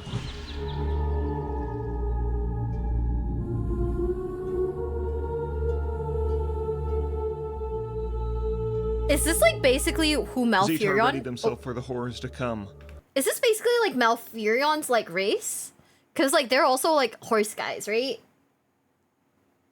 Whatever nightmarish creature brought such a radical destruction to their radiant natural lands surely was a foe not to be trifled with.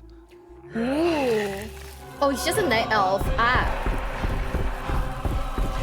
I'm kind of disturbed they gave a big rock like titties, guys.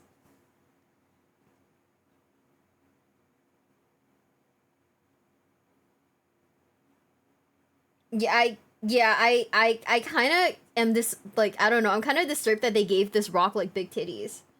I don't know. Wait.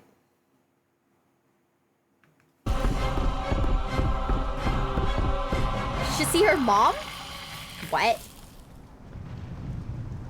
Zaytar's first reaction was not fear, but arousal. The life that Princess Theradras had consumed made her the most beautiful creature he had ever seen. Her pebbly face, her buxom mineral chest, and oh, don't get me started on that bouldery bedrock of a fat dumpy. The two became forbidden lovers, and they made love. Yes, this is the actual lore as stated in page 144 of the Warcraft Chronicles. Zaytar abandoned his earlier quest and became Theradra's mate. He knew it was against nature, but he could not deny the love that bloomed in his heart. They did the dirty and had babies. They were called the Centaur, and their barbarism would come to terrorize the lands of Kalimdor. What? What the fuck? To all the WoW gang in the chat, can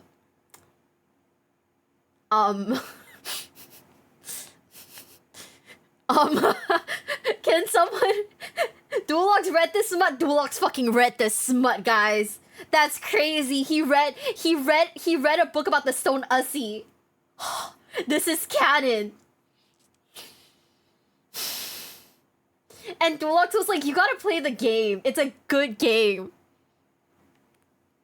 I get it, I guess. Big girls need love too. No, I get it, but like also she's kind of made of stone, right?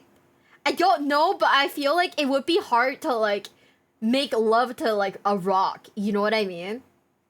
Volume 1. From this event, the Centaur were born. No. When Zaytar came to after the rebelly coitus, he realized the error of his ways. The Centaur were a malformed, smelly, low-polygon bastardization of the Keepers of the Grove. Ooh. They were a stain on Azeroth that could not be easily wiped clean.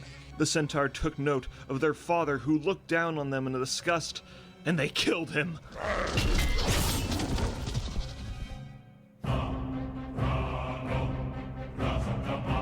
This bastard race then spread like a plague across Kalimdor.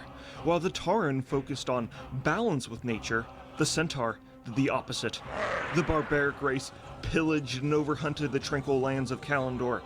Every creature they came across was met with unbridled hostility. For the next 1,000 years, the various Tauren tribes scattered across Kalimdor, only united by their mutual distaste for the Centaur. Okay. The warmongering horsemen would strike the Tauren not out of necessity, but for sport. The Tauren, on the other hand, had no love for war and would deplete all options before combat. Some Tauren made the grave mistake of calling the Centaur's mom fat, which only enraged the horsemen even more because the Tauren were right.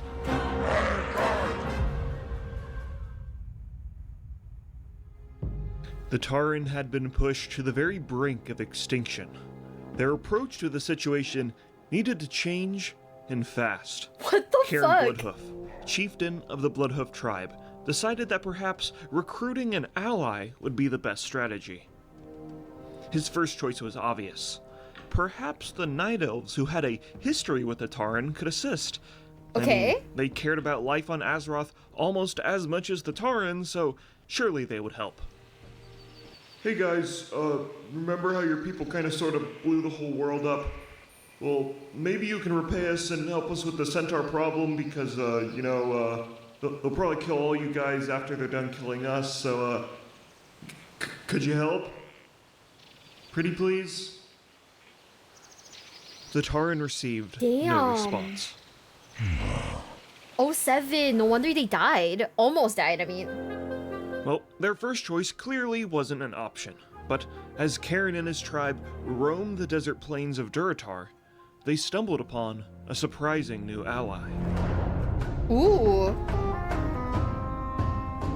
I am Cairn, chief of the Bloodhoof Tauren.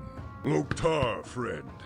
What is it you wish? Although the Tauren and the Orcs and the Darkspear Trolls had very different backgrounds, they quickly realized that they shared very similar ideals. They were all honorable people, and Karen and the other Tauren could teach these races of the Horde the spiritual ways of shamanism. In return, the Horde could assist them with driving back the Centaur from their lands.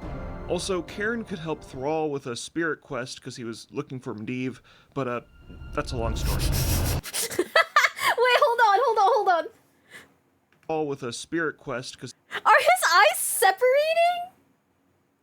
Did his eyes just shift, like, to the side? That's crazy. Oh my god. he was looking for Medivh, but that's a long story.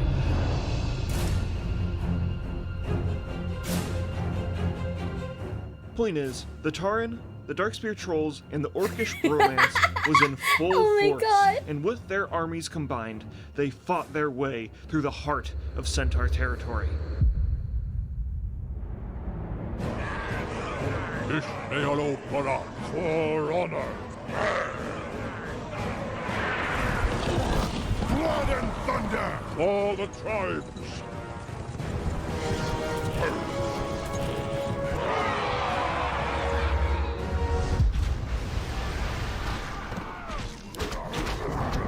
Lombrigar.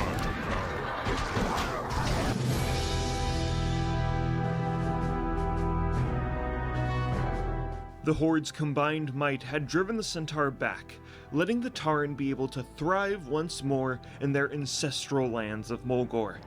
Karen and his tribe were forever in Warchief Thrall's debt, vowing to ally themselves with the Horde no matter what happens next. Upon the peaks of Mulgore, the Bloodhoof tribe established the village of Thunderbluff, a safe haven for all Tauren tribes and members of the Horde to settle. And from that day forward, the Tauren remained as proud members of the Horde. Even though Karen was later murdered by a war chief of the Horde years later, but again, that's a story for another time. Wake up. Wake up. Wake up. Whoa, why am I in jail?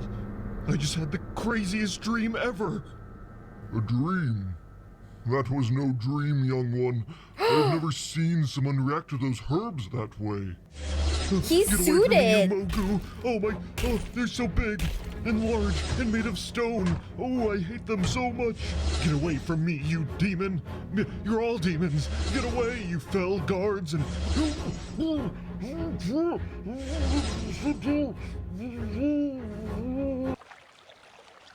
A Tauren, a Yongal, and a Tonka walk into a bar.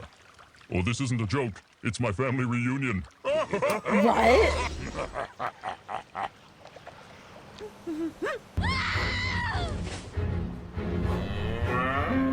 Oh, by the Earth Mother's bosom! What are you doing?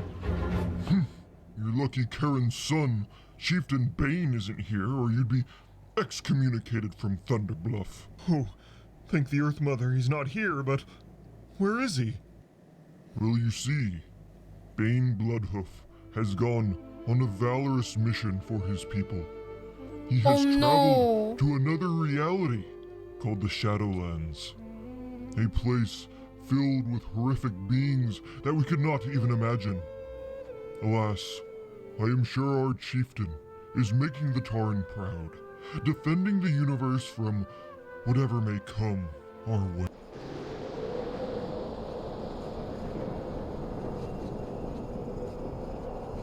Oh no!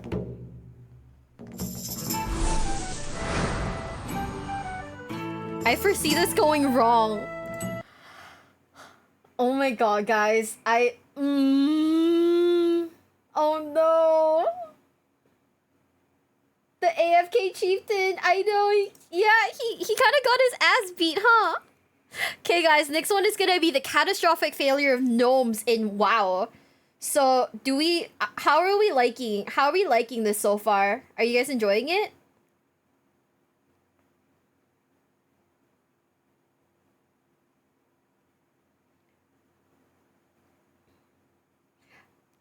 We're chilling? We are chilling. The Stone Booba is insane. But they nixed it, so you just sat there the entire expansion. Is Bane Bloodhoof one of the most underused characters in WoW? Is he? Gnomes are funny and silly. Damn. Not the gnomes. No. Quite used. You think he's used fairly frequently? Okay. Who's the most underused character in your opinion then? Hero videos are great. We can't watch hero videos because very unfortunately, he's my bestie, but sometimes his videos put me to sleep. I'm sorry.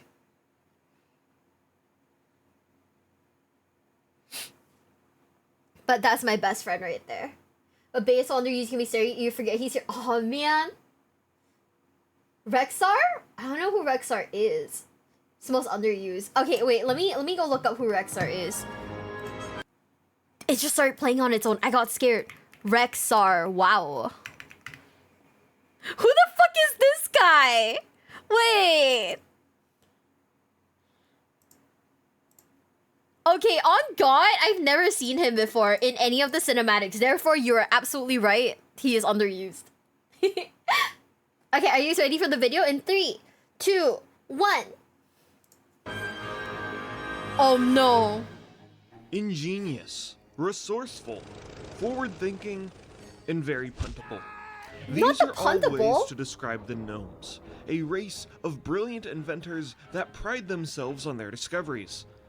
But they are also the same race that sorta made their giant technologically advanced city into an irradiated trash heap.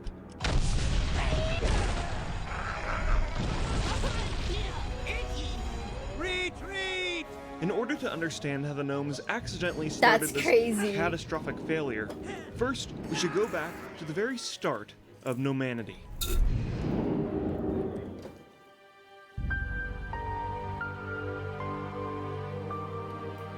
Nomanity, guys. Long, long ago, when the Titans first shaped the world of Azeroth, the gnomes were actually mechagnomes. Oh? I am ready. Mechagnomes are pretty much like normal gnomes, except they're entirely robotic. At least they were, until there was this thing called the Curse of Flesh, which turned a bunch of robotic beings on Azeroth into the fleshy creatures we know today. No, I hate this. The early generations of gnomes found themselves in the snowy mountains of Dunmorrow, a hostile tundra where if you didn't freeze to death, the creatures looking for a pint-sized snack will get you instead. From the very beginning, the gnomes were forced to rely on their quick wit and brilliant thinking to survive. Okay. You might feel a little tingle.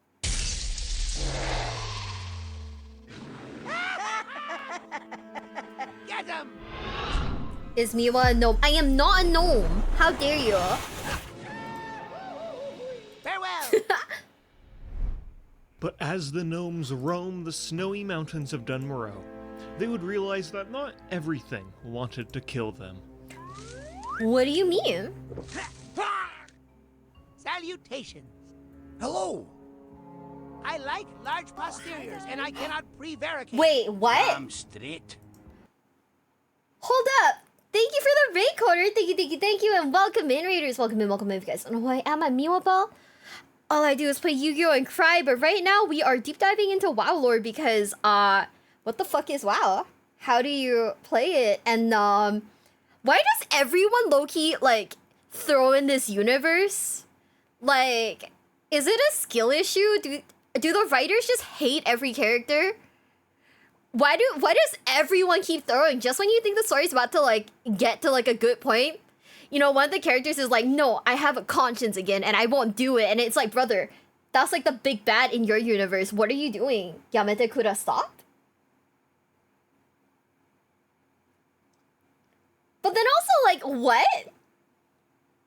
And then I'm just here like, I don't get it, but like also like, I don't know. Also, like, all of my things are like delayed, so I have no idea when when you rated. I just got the notification too, so no idea. But yeah, everyone's fucking throwing in this universe. Holy shit. I mean, I get they're throwing for like the sake of the plot, but like, huh? Now I feel bad for everyone involved. No, stop. The pink beard is insane. The gnomes and their slightly taller dwarven allies were truly a match made in heaven. The dwarves and the gnomes were brilliant in their own special ways and formed an unstoppable friendship. The gnomes helped assist the dwarves in constructing the city of Ironforge, and the dwarves helped the gnomes build the city of Gnomrion. I think it's so insane that you can like strip them down. But also, hi Coder, hi, hey Goober. Wait, I'm a Goober? What is a Goober? It's like one letter away from Gooner. What's the difference between a Goober and a Gooner? But yeah, ugh. Am I Goober coded? Okay. But like, what's the difference between Goober and Gooner? That's the question. That's the T. World of a Difference is a cute way to call you silly. I'm silly? Hell yeah. Hell yeah. That's so nice. Wait. Aw, thank you. You're just a little goober. I thought you guys were calling me gooners for a gooner for a sec, which, you know, you're not wrong. But also, kind of bold of you to say that to my face. Am I right? But yeah, we're trying to see, okay, who do you think in the WoW universe threw the hardest? Maybe we should do the tier list on that. We'll do a tier list based on the characters that threw. Not the individual like races, but like which character like heart threw for their team. Arthas kind of threw, huh? If you really think about it. I don't know. His wife kind of took a W by like dying after getting a rock thrown at her. And he kind of went off the deep end. And then like he kind of died in like a blaze of glory. But at the same time, like, I don't know. Everyone's kind of messy in this universe, huh? Anyways, 3, 2, 1. What did I hit? The wrong button. Oops. Oh, you're right. No, sorry. Here's the thing. A lot of the gnomes' ancient history is entirely unknown because gnomish culture is all about forward thinking and trying to invent the next big thing in a constant arms race for technological advancement.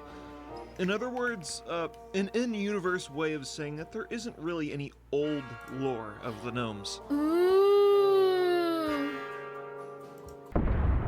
Time to unveil one of my latest inventions. But there is one gnome we can talk about. A gnome who's the very embodiment of what it means to be a gnome. Okay. He was determined to prove himself, to create the most groundbreaking inventions gnomanity has ever seen. You face the pinnacle of gnomish technology! I am programmed for mayhem. Gelbin Mechatork is easily the most brilliant gnomish inventor that has ever graced No Azeroth. fucking shot, he looks Mechatork like that. had invented hundreds of contraptions, like the Mechanistrider, the Gyromatic Adjuster, the Repair Bot, the Dwarven Siege Engine, the Gigawatt Bread Slicer, the Chronoboon Displacer, the Gnomish Army Knife, Gun, and... Okay, I made like half of those up, but the point is, Gelbin Mechatork was such a brilliant inventor, he needed a gigantic trophy case just to store all of his awards. Perseverance is a true blueprint to success. As Gelbin tinkered, he realized that the gnomes soon would have to put their ingenuity to the test. Hazard approaching. Intruder alert. Self-destruct sequence initiated. You know, I'm not surprised out of all of the races that like gnomes are the ones that use guns. Not actually that surprised if you really think about it, right? At this point in time, the Horde had just destroyed Stormwind City in the First War. And during the Second War, they marched up north to Khazmodan with hopes of conquering the city of Ironforge and Gnomeregan. Gnomeregan? Blaster!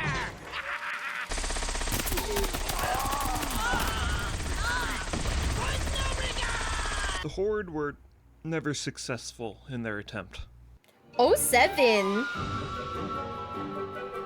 To reward himself, Gelbin got a souvenir.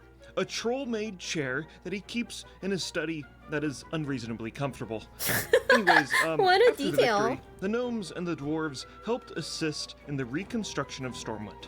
To make the job easier, Gelbin wrote the schematics for the Deep Run tram. And in this tram, I guess it was important to have an arena where contenders can beat the crap out of each other, and also an underwater section with the Loch Ness Monster in it. The what? If it wasn't obvious yet, Gelbin was praised for his ingenious designs and was promoted to High Tinkerer of Gnomeregan, and led his people into a glorious new future. I just want you guys to know that if you ever hear like a bonk followed by an ow, it's because I keep hitting my head against my mic stand. I know, it's very low. And every time I move a little, I just keep smacking my forehead against it. I'm sorry. It wasn't until a few years later that the High Tinker's leadership skills were really put to the test.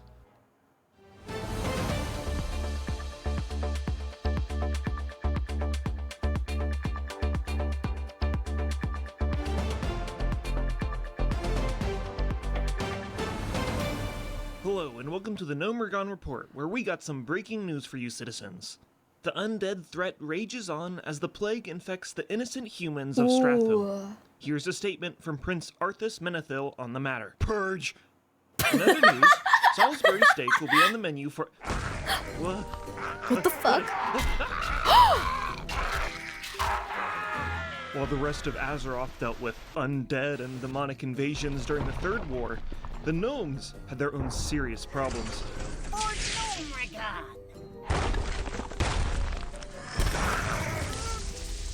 You see, their dwarven allies had been digging around an ancient Titan facility called Oldman, and dug a bit too deep in regular dwarven fashion, and had awoken the race known as the Trogs. Okay. These dangerous voids were attracted by the rhythmic vibrations of Gnomeregan's machinery under the earth, and they dug straight to their city. Let's see how you handle this little gizmo! Gilbin Mekatork was quick to react to the sudden invasion and put his plans into motion. Why do these outfits look like Neospatian dolphin? Is that crazy? Is Miwa tiny? I am not. Okay. I'm not very tall, and this mic stand isn't very high. So all I do is full smack like that. Donate to buy me a monster coffee. Lord knows I need it. Shut up, Dolok. Stop making fun of me. You're like my boss, dude. Like, why do you keep making fun of me? That's crazy. The gnomes would set up defenses to hold back the marauding Trogs, but the problem was the Trogs could kind of just dig around all of the gnomish defenses and flank the defenders. Ooh. For the next 5 years, the gnomes tried and failed in defending their city. No. Eventually, Gelbin realized that their strategy needed to change and fast, or they'd lose the war. No, they suck. The High Tinker turned his attention to his council, a collection of brilliant gnomish inventors that could offer him advice. One of these chief advisors was one of Mekatork's closest friends. Okay. A gnome named Sicko Thermoplug. The idea the crazed inventor offered was an outlandish one, but it just might be crazy enough to work. The plan is simple. Gather all of the gnomish citizens and hold them in the upper floors of Gnomeregan. release a toxic gas with a heavy volumetric weight to fill the lower reaches of the city and kill all of the Trogs. Set up clean wind domicilic filters so that the toxic gas does not reach any of the gnomes on the top floor. After the Trogs are all dead, clean up the toxic gas, and then boom, the Trogs are no longer a problem. Gelbin had no time to run over his trusted friend's calculations and took his word as truth. The gnomes then organized the plan and released the pressure valves to unleash this toxic radiation into the lower levels of Gnomegon.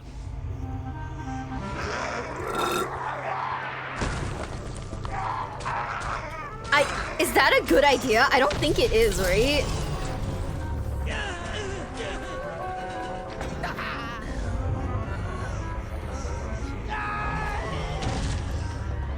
Calm down! I'm a doctor!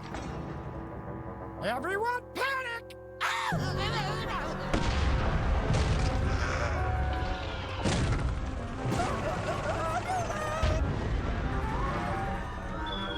Ooh. Gelbin was forced to watch in horror as his city fully collapsed in a matter of hours. Turns out, the radiation did absolutely nothing to the Trogs, other than make them really pissed and even stronger. What the air the filters fuck? failed, turning the gnomish citizens into sickly leper gnomes or just outright killing them. But for Sicko Thermoplug, everything was going according to plan. Stop! No, this is the lore? This is actually the lore? This is so dumb. I love it. Oh yeah, Rolla Liddy, thank you so much for the sub with Prime. Thank you. I'm so sorry I just saw it, but thank you so much, Busty. Guys, this is driving me crazy. What? So they all got like wiped out by like radiation. Oh my god, this man fucking planned Chernobyl on like his own homeland. Stop. You're joking. You're absolutely joking, right? Okay. 3, 2, 1. No. You see, over the years, Thermoplug was filled with a bitter hatred and envy for Mekatork. Okay. Thermoplug felt like he was the one that was supposed to be the High Tinkerer and set up this daring betrayal to take the High Tinker title. Secretly, he anticipated for the plan to fail horribly, and he'd pin it all on Mekatork, and then Thermoplug would just swoop in and save the day. Somehow. According to Thermoplug's calculations, around 30% of the gnomes would die before he swooped in to save the day. Well, what? He kind of fudged the numbers a bit because by the end, 80% of the gnomish population was dead. What? Furthermore, Sicko Thermoplug went entirely insane and fell ill to the radiation he unleashed haphazardly. Sicko then proclaimed himself to be the new quote-unquote king of Gnomergon and ordered his crazed leper gnome servants to do his bidding. So in a weird way, he kinda sorta got what he wanted. I The guess. small amount of gnomes left looked for Mekatork for answers, and with a heavy heart, the High Tinkerer led the surviving gnomes out of Gnomergon and fled to Ironforge, where the entirety of the gnomish population was downsized to a single room. No, that's In crazy.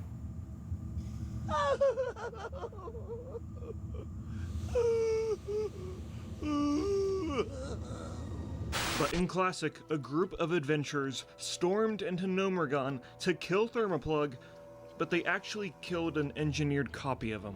But then in Wrath of the Lich King, the Gnomergon Resistance and Alliance players tried again, but it ended with a toxic bomb 26 times more powerful than the first one, exploding. Retreat! Just a minor miscalculation. Silly him, right? He's just a silly guy. What the fuck? Our tale doesn't end there. In the short story, Cut Short, Gelbin Mekatork snuck his way back into Gnomergon. the Uh-huh. High Tinkerer returned to his workshop, where he found an old heirloom. That made him ponder his past choices, like, why the hell would you trust a guy named Sicko in the first place? Anyways, the room was Yeah, booby-trapped. why?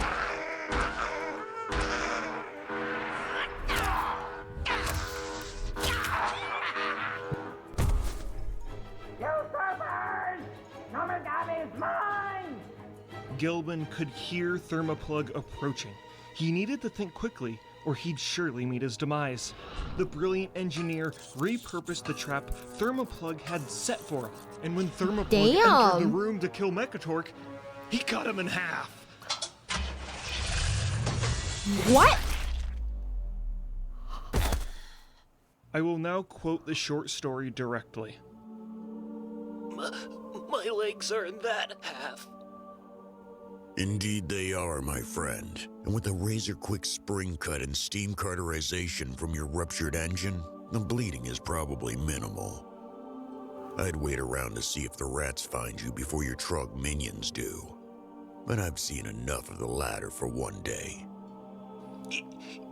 You're just gonna leave me here? You don't deserve a quick death, sicko.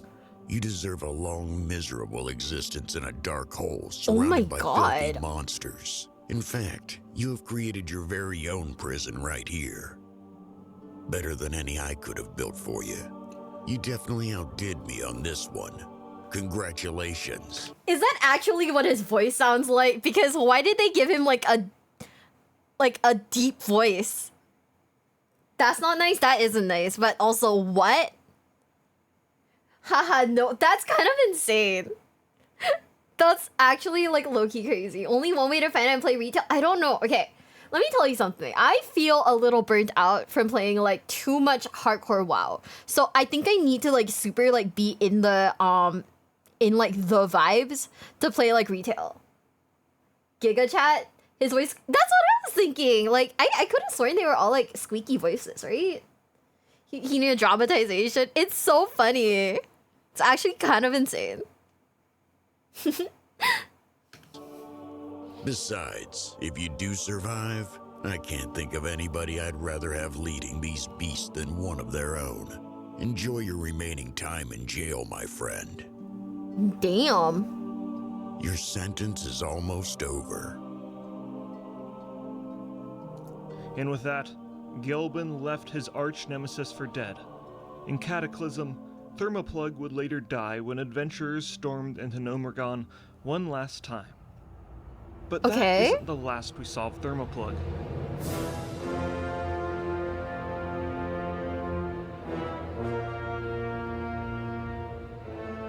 For in Shadowlands, there is a companion pet called Mordal Evening Star.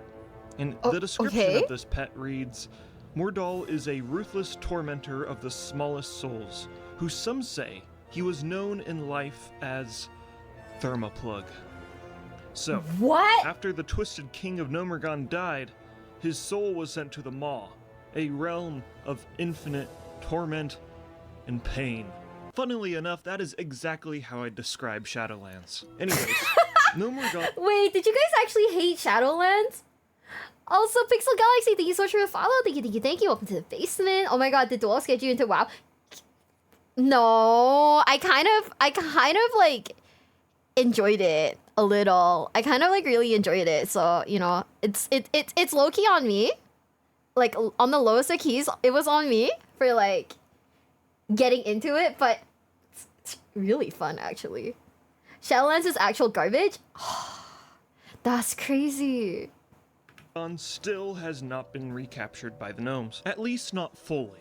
Okay. And the story of the city's downfall is a very, very large portion of gnome lore in WoW. Oh. For the most part, the race has kind of just been the funny comic relief and hasn't really been developed or expanded upon much except for... No! I hate this! These things. What? Yeah, maybe we can talk about that I'm in not another gonna look video. at it.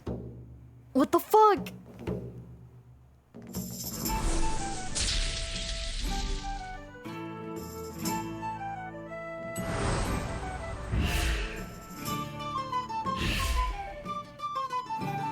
Guys, I hate that that's how it ended. That's insane.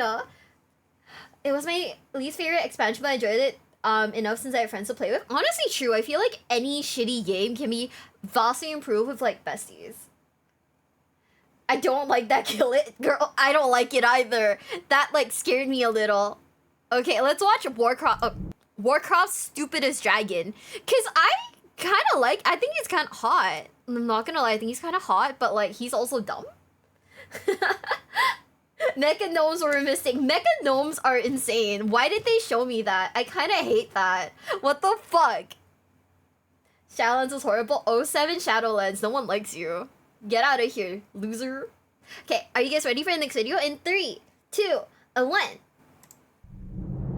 With the new Dragonflight expansion coming out, we know that there are going to be multiple returning characters whose stories will continue in this expansion. One of these characters is named Wrathion, one of the more interesting and complex characters in the game's history.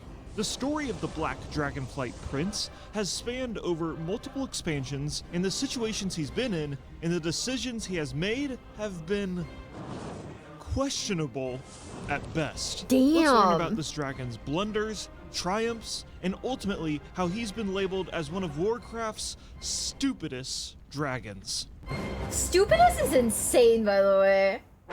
The origin of the Black Prince is in a zone you probably wouldn't expect. Across the barren dunes and ravines of the Badlands, a red dragon by the name of Rheastraza is experimenting with black dragon eggs. Under the guise of a goblin, she simply goes by Rhea.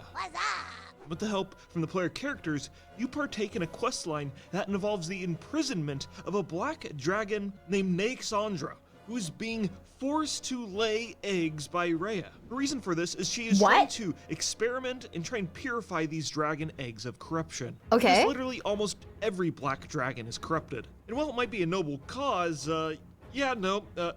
it's a pretty brutal thing to do for a member of the Red Dragonflight. Anyways, during this questline, you find a Titan of Ice that purifies one of the eggs.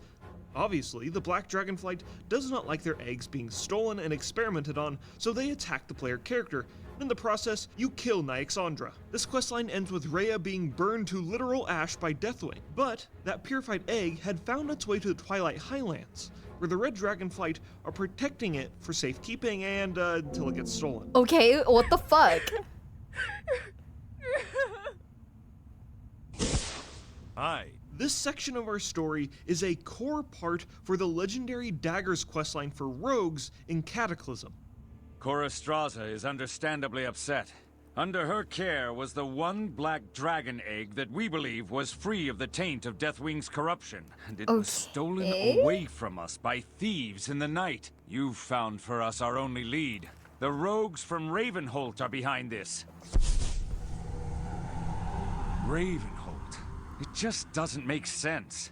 A mongrel band of petty thieves? How did they even know about the egg? We'll get to the bottom of this. Madness. And so, the player character and the Red Dragon Mostras travel to Ravenhold Manor, and rogue players put their skills to the test and sneak into the building and creep into the dark depths of the basement in order to find their prized egg. Not the prized egg. That's right, mortal. The prize you seek no longer sleeps within a shell. Oh. Here I am, in the flesh. I'm not some trophy for a red dragon's mantelpiece, and I'm never going back. Ooh, Don't look sassy. so surprised. We dragons are conscious, even within our shells. As I grew, I could hear the plotting and scheming. I was to be born a prisoner, but I'm one of a kind. A black dragon raised free from the taint of my father's corruption. And that's how I intend to stay. Free. Your Highness, we caught this beast snooping around the caves just outside the compound. I'm not afraid of you. Wait, who are you? You don't recognize your former prisoner? Shall we execute him, my prince? No. I want him to deliver a message to the Red Dragonflight. Tell them that I am free of my father's madness, and I will be free of them as well. I am to be left alone. This will be my first and only warning. But Deathwing's minions may have you killed. Deathwing's minions should be afraid of me. Get him out of here. Sinbad And knockoff. Break his legs. Yes, sir. Yo, what? Now then, my new friend, we have much to talk about. What player is this? Oh character my teams goodness. up with Wrathion and his roguish goons to dispatch of his corrupted Dragonflight relatives, and Deathwing himself. Players travel to the ruins of Gilneas, the Tower of Karazhan, and even the final raid in Cataclysm to defeat Deathwing and claim the components to make their legendary. Wait, does this message say bite the pillow, I'm going in dry? Or am I blind?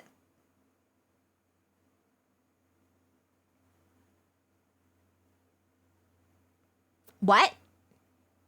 You know, that's fair. Daggers. Once that's all done, they return to Ravenholt to discover a grisly aftermath. Oh no, what happened? Oh fuck.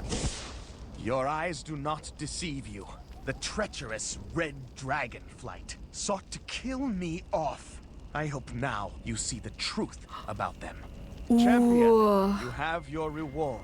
But there is one final dragon we need to slay. My prince, we should leave this place in case they come back to finish the job. Farad, I was just talking about you. The final Black Dragon. The one who's been more hidden than any of them. Your Highness, I have never tried to conceal what I am from you. Yes, you rescued me while I was still within my egg, and I owe you my life. But you are a black dragon, and you share the corruption of all my brothers and sisters. That is not true. Do you deny it? The dark visions? The voices in your head? No, I am in control of the voices. They're here to help me. And what are they telling you now, Farad? What do your dark masters whisper? They want me to kill you now. Ooh. Why did you have to go and anger them? You have proven too difficult to control. I will never be controlled. The Red Dragonflight has no idea what they unleashed when they experimented on my egg. Heroes, strike now! Use your newfound power to finish him! God damn, he's angry.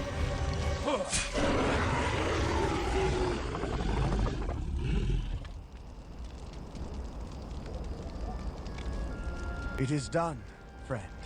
To my knowledge, I am the only black dragon who remains. A new age for mortals has dawned, and heroes like you are among the vanguard. I must go now.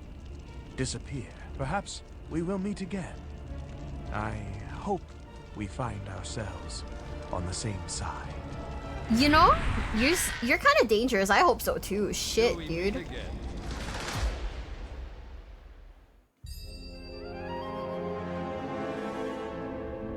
But it wouldn't take long for us to run into the new self-proclaimed leader of the Dragonflight. Because in the next expansion, Mist of Pandaria, Wrathion wandered across this new continent. While exploring this strange new land, he made his home in an inn called the Tavern of the Mists. There's also a drugged out vermin under the floorboards of the inn, and in the back there's a bunch of monkeys in a hot tub. This is not important to our story, but I just felt the need to mention it. Pandaria, a land of mystery, history, and opportunity. Also, during this time, the young dragon got 2 bodyguards, who are simply named Left and Right. Apparently, this is a reference from Game of Thrones, where an old grandma also has guards who are referred to as Left and Right, but I don't know. I'm not a nerd who reads that stuff. Wait, really? Dulas, can you confirm? Because, like, what? Is that really true? That's kind of cool then.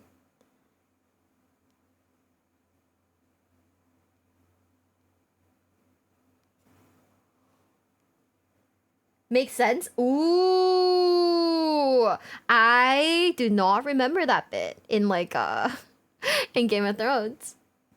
Is heavily if you say that he's inspired by Littlefinger, then yeah, I guess I get it. While the Horde and the Alliance waged war trying to claim the territory over this strange new land, Baratheon played a different role and helped players obtain their legendary cloaks in a long, complicated questline.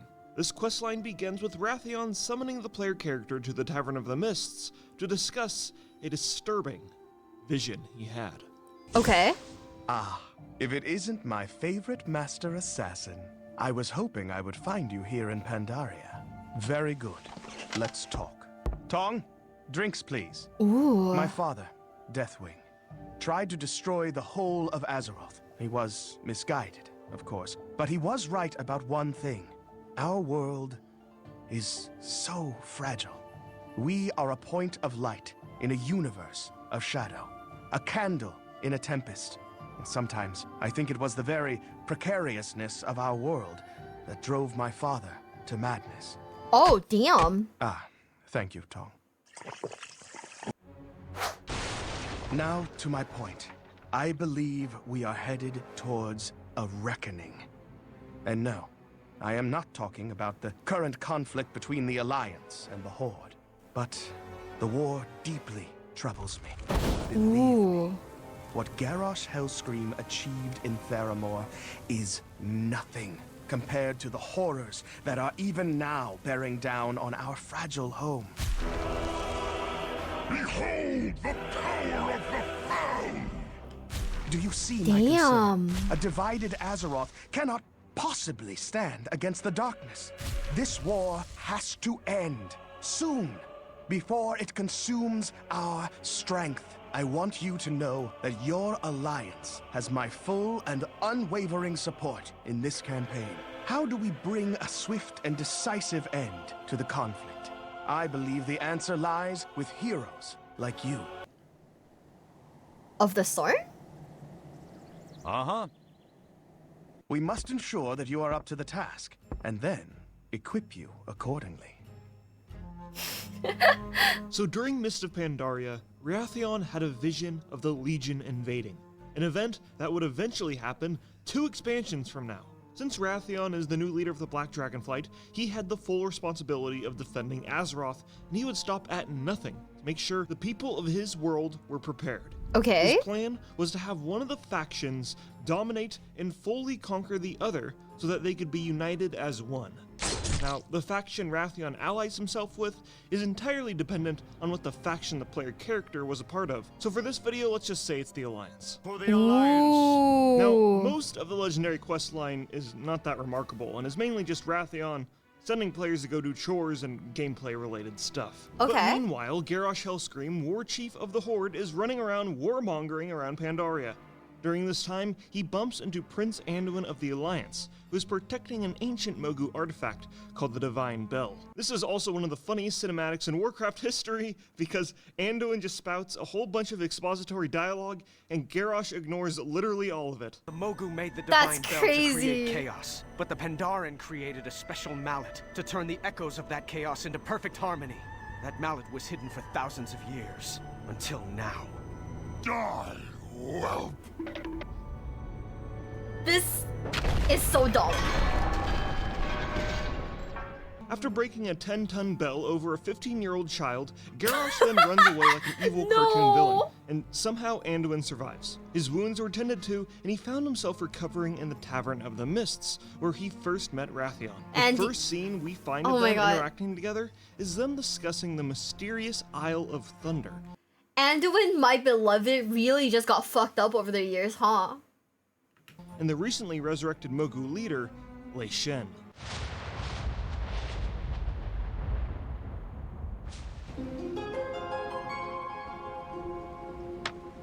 Why did you play that piece just now? It's a Pandaren board game. The object is for both players to win.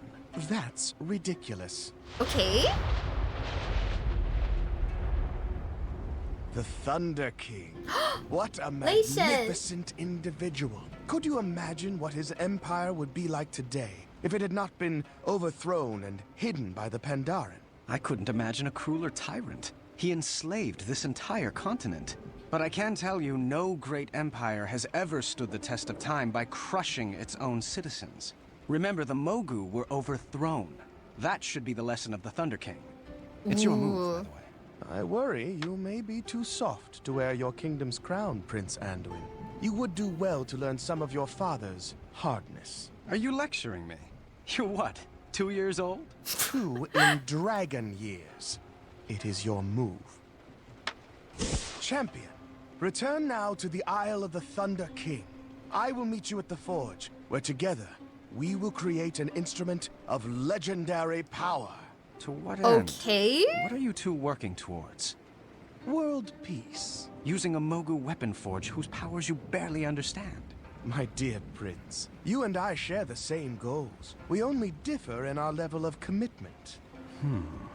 Come, hero. Let us shape a new Azeroth together. My friend, if you blindly trust a black dragon in the search for greater power, are you any better than Garrosh Hellscream? Why do I low-key feel like we're being gaslit right now? What is this? He sure... You know, that's fair. That's honestly really fair. Please, just be careful. Look, Anduin, I'm gonna be perfectly blunt with you. He's talking about loot, and that's all I care about.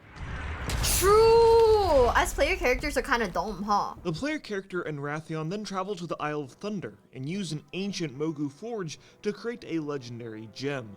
This chapter ends with the player character killing Lei Shen, pulling the heart out of the Mogu demigod, and then Wrathion eats said heart and trips balls. What? I see them. A million worlds, glittering in their perfection. But one above all others. Oh,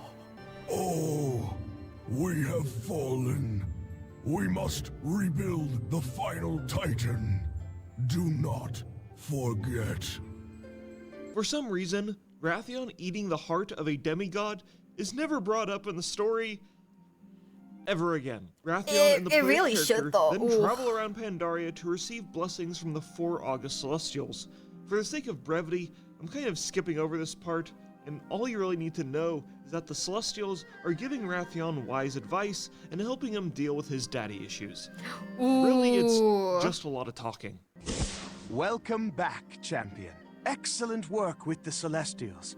Can you believe how chatty they were? I just wanted them to hand us our reward, but they would just talk. I'm sorry, where were we? Oh yes, I have something for you. Players are granted with epic capes, but our story isn't over. During the final chapter of our questline, Wrathion travels to the Timeless Isle and he meets with the bronze dragon named Kairos, who's investigating this strange new island. Kairos, I want you to meet one of my most accomplished of agents. A pleasure. And it's Tell just us again us? why this island is so unique. The presence of the Timeless Isle is proof that many things are possible beyond the boundaries of linear thinking. What if Okay. it were possible to shape and mold time as you would a ball of clay? What possibilities await? What new worlds could we create? I like the way you think. Kairos will play a very important role later in our story, so just remember him for now. Okay, so the Okay, players I have remember a bunch him. of tasks around the Timeless Isle, like collecting 5,000 Timeless Isle coins and defeating all of the 4 August Celestials by teaming up with a giant raid group.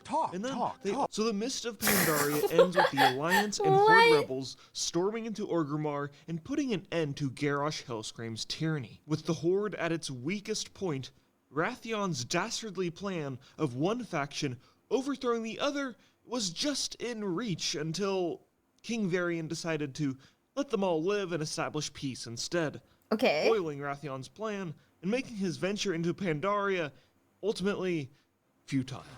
07. Fools, imbeciles. A complete waste. Ooh. You were there. Is it true then? What happened in Orgrimmar? That fool king. I did everything in my power. The whole world was his. He needed only seize it. Oh, sure, another year of fighting, enormous casualties trying to take Thunder Bluff, but the rest of the Horde would have caved eventually. Tong! Drink! Now! I thought Hellscream's victory was assured before he turned half of his Horde against him. So I changed my allegiance. Okay. Oh, don't look so surprised. I'm a black dragon. My loyalties are my own. But that idiot Rin. Hi, king indeed. Why did he allow another war chief? He could have united the world under the Alliance banner. What a fool I was to trust his ambition. Should have taken over the throne room myself, like Auntie Onyxia. Get things done. Ooh, Onyxia mentioned. Enough! What? Talk, talk, talk. Always you speak, never do you listen. You ignore the lessons of Pandaria. You see, there is balance in all things. Wisdom etched in our very fur. Black and white. Darkness and light. When the last emperor hid our land from the rest of the world, he also preserved the homeland of our ancient enemy, the man. Talk. No. Talk. Now I'm getting bored. You mistake your greatest strength for weakness. Do you see this? You're just a waiter. I promise you this. I will stop at nothing to prepare this world for the battle to come. Nothing! Ooh. He destroyed my inn. He left no tip. He is not nice. He isn't nice. So you might be wondering, okay, Wrathion is clearly arrogant, but is he really the stupidest dragon in Warcraft? I mean, he hasn't been that stupid so far, but our story continues in the War Crimes book. Now, this book is one of the more controversial ones, because the story that links the Mists of Pandaria expansion to the Warlords of Draenor expansion is entirely explained within this book, and is barely touched on in-game, and in this book, we see Wrathion's true stupidity. Ooh. So in the book, the Horde and the Alliance are all at the Temple of the White Tiger, and Garrosh Hellscream is on trial for all of his heinous crimes. During Garrosh's trial, Terran Zu reads his list of crimes, and I will now quote the book directly. Okay. For all the acts you committed in your name, or by those with whom you have allied. Genocide, murder, forcible transfer of population, enforced disappearance of individuals, enslavement, the abduction of children, torture, the killing of prisoners, forced pregnancy, and the wanton destruction of cities, towns, and villages not justified by military or civilian necessity. Force what now? Excuse me? Huh? That is insane. That is actually crazy. What the fuck? Oh my god,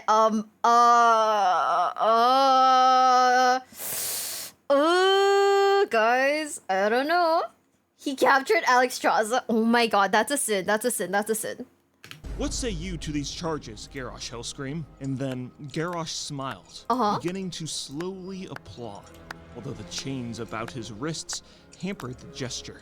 The show has barely commenced, and I already give it a standing ovation. This promises to be more entertaining than the Dark Moon Fair. I will not say I am guilty, for that denotes shame. Nor will I protest innocence, for I claim no such. Let the comedy begin. Wrathion watched from the stands and thought, wow. This abhorrent, psychopathic war criminal is just what I need to unify Azeroth. During the trial, they use a device called the Vision of Time, which is a giant hourglass that can be used to see past events. The Bronze Dragons Chromie and Kairos are also at the trial to help. But secretly, Kairos and Wrathion team up to break Garrosh out. Kairos wants to do this because he is kind of pissed the bronze dragons lost their powers at the end of Cataclysm and wants to help the infinite dragonflight and be more powerful in the process. Wrathion wants to do it because he wants to unify Azeroth under one banner. More about his plan later. Okay, so during the trial, Wrathion secretly throws Chromie into a prison, and then Anduin goes to investigate, and then Wrathion knocks him out. Then Kairos uses the Vision of Time to create a portal for Garrosh to escape through. All while what this is the happening, fuck? alternate evil timeline versions of the members of the trial teleport into the courtroom, and they start attacking their counterparts. But then the August Celestials are like, no, guys, don't fight. Don't you understand? You too could become Garrosh. So they don't fight their evil counterparts, and they just talk about their feelings. But then there's also the Dragon Maw orcs, and they come in, and they start fighting, and oh my god, you what? Look, that is a really abridged version, but you get the idea. Okay, so Rathion's plan, what is it? Do I though? Here's what it is. Teleport Garrosh Hellscream to an alternate version of Draenor from 25 years ago, before the orcs drank the demon blood. Garrosh will then unite them as the Iron Horde, and then take them to our timeline through the Dark Portal, and then use them to ally all of Azeroth under one banner, to unite us and defeat the Legion. Does that mean kill all the Horde in the Alliance in the process? Seems kind of productive, so I don't know. We can just figure that part out later. But wait, it gets better. Wrathion didn't just want to do this once. He wanted to do this an infinite amount of times. That's right, just keep opening up alternate universe Draenors and keep growing his army. Imagine an alternate universe in World of Warcraft history where we get 10 Warlords of Draenor expansions in a row. Does this work? Of course it doesn't. Doing? Like, instantly right after Garrosh is teleported to Draenor, he kills Kairos. Wow, so your whole plan relying on an unhinged psychopath who has constantly demonstrated his whole life that he is a loose cannon with anger issues was a bad idea. What? Who would have guessed? Garrosh then goes to create the Iron Horde and uses the Dark Portal to invade Azeroth. But the offensive push is instantly defeated, and we go to alternate Draenor. Garrosh dies in a 1v1, and we destroy the Iron Horde. But, oh, whoops! Since we made an alternate Draenor, we also made an alternate Gul'dan, who at the end of Warlords of Draenor is teleported to our world and kicks off the Legion invasion in the Legion expansion. So Wrathion plays a huge role in the Legion invading Azeroth again, the very thing he was trying to protect us from. Also, let's just not ignore the last time the Legion invaded. The Horde and the Alliance won by teaming up, not by being under the same banner like Wrathion was working towards. He's literally only causing more problems for us. And no, with the third stop. Legion invasion, He sucks. Varian and Vol'jin die, and oh hey yeah, where's Wrathion? Oh, he's fucking nowhere the entire expansion. Side note. In the alpha for the Legion expansion, Wrathion planned to show up in High Mountain, but during development, he was swapped for a new character named Abyssian, who is the oldest uncorrupted black dragon in existence. Okay, back to our main story. The next time we see Wrathion, he just shows up in the next expansion, Battle for Azeroth, and waltzes into the Stormwind throne room like, oh hey, sorry about that whole planet-destroying invasion I sparked, but it's okay, because I'm sexy now, and... True! Oh my god, it's okay because he's sexy. Yeah, the next time we see Wrathion is during the last patch of the Battle for Azeroth expansion. To make up for his mistake, he helps us in defeating the old god N'Zoth, which makes sense because it was N'Zoth who corrupted his father, Deathwing. This is also kind of a soft reboot of his character since he has a new model, he grew up into a Drake, and he's nowhere near as arrogant, but he is still just as snarky.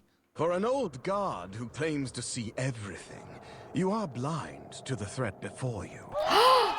So Wrathion is kind of like our guide in this patch of the expansion, and we go and retrieve the scales from Rathion's relatives, Onyxia and Nefarian, to make another cloak that helps us resist the corruption of the old gods. And during the final raid, cloak, though. Wrathion plays a huge role in defeating N'Zoth himself.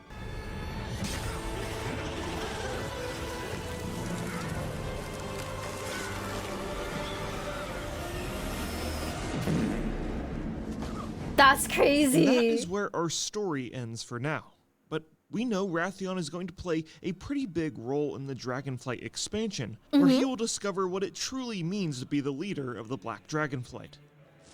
Wrathion is an interesting character a lot of players don't know the full story of, because his story is explained to players in a class-specific legendary questline from a decade ago, another legendary questline that was entirely removed from the game, and finally, an external book that players would have to purchase and read, which is why I made this video, because flawed, complex, interesting characters like Wrathion are few and far between in the Warcraft universe, and I'll be watching with curiosity on what the Black Dragonflight Prince will do next. You know, the fact that they made it so complicated to get like a full story, like the full story of like this guy's entire lore. Videos like these make sense now. Holy shit. Yeah, what the hell? Like, he's just a himbo. He's literally just a himbo. Oh my gosh. He's a boy failure, but he's like our boy failure. So it's okay? I don't know. But be right back, guys. I gotta pee. Don't at me. I drink like way too much Monster today. It's my fault. But next is this. Thank you so much for the follow. Thank you, thank you, thank you. And be right back, guys. I'll be right back, okay?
Okay, I am back. Hi. I clicked on a video by accident, but let's go, guys. So I think the next video we're gonna watch is called The Embarrassing Fall of the Night Elves. That's crazy. At least you know your kidneys are working. Thank you. Thank you. Are you guys ready? 3, 2, 1. During the recent events in Warcraft lore, the Night Elves just can't stop losing. But what if I told you they've been on this downtrend for thousands of years and have fallen tremendously from the powerful empire they once were? Our story begins 15,000 years ago on Azeroth, where a tribe of dark trolls discovered the Well of Eternity. The well was formed from an ancient titanic event on Azeroth and left a limitless font of arcane power that surged with energy. This energy transformed the life around it, including the dark trolls. They evolved to have similar characteristics to the Titans and would adopt a new name, Kaldori, meaning children of the stars. What a name. They learned to worship the moon goddess of life, Elune. Now the details of who Elune actually is still shrouded in mystery, which is pretty rare now in the Warcraft universe. We do know a lot about Elune's sister goddess, but really that's it. And speaking of Elune, her son, Cenarius, taught the Night Elves the affinity for druidic magic. The demigod would be instrumental in the upbringing of the Kaldori, and through his teachings, Druidism and the protection of nature would be a core part of their society. The other side of Kaldori's society developed an affinity for the arcane. They used the powers of the well to build wondrous temples and expand their ever-growing empire. At the helm of this expansion was their exemplary ruler, Queen Azshara. Ooh. It's Brittany, bitch. Queen Azshara was born with glowing golden eyes, a sign of her future greatness, which was more than true. She was beautiful, strategic, strong-willed, and ruthless.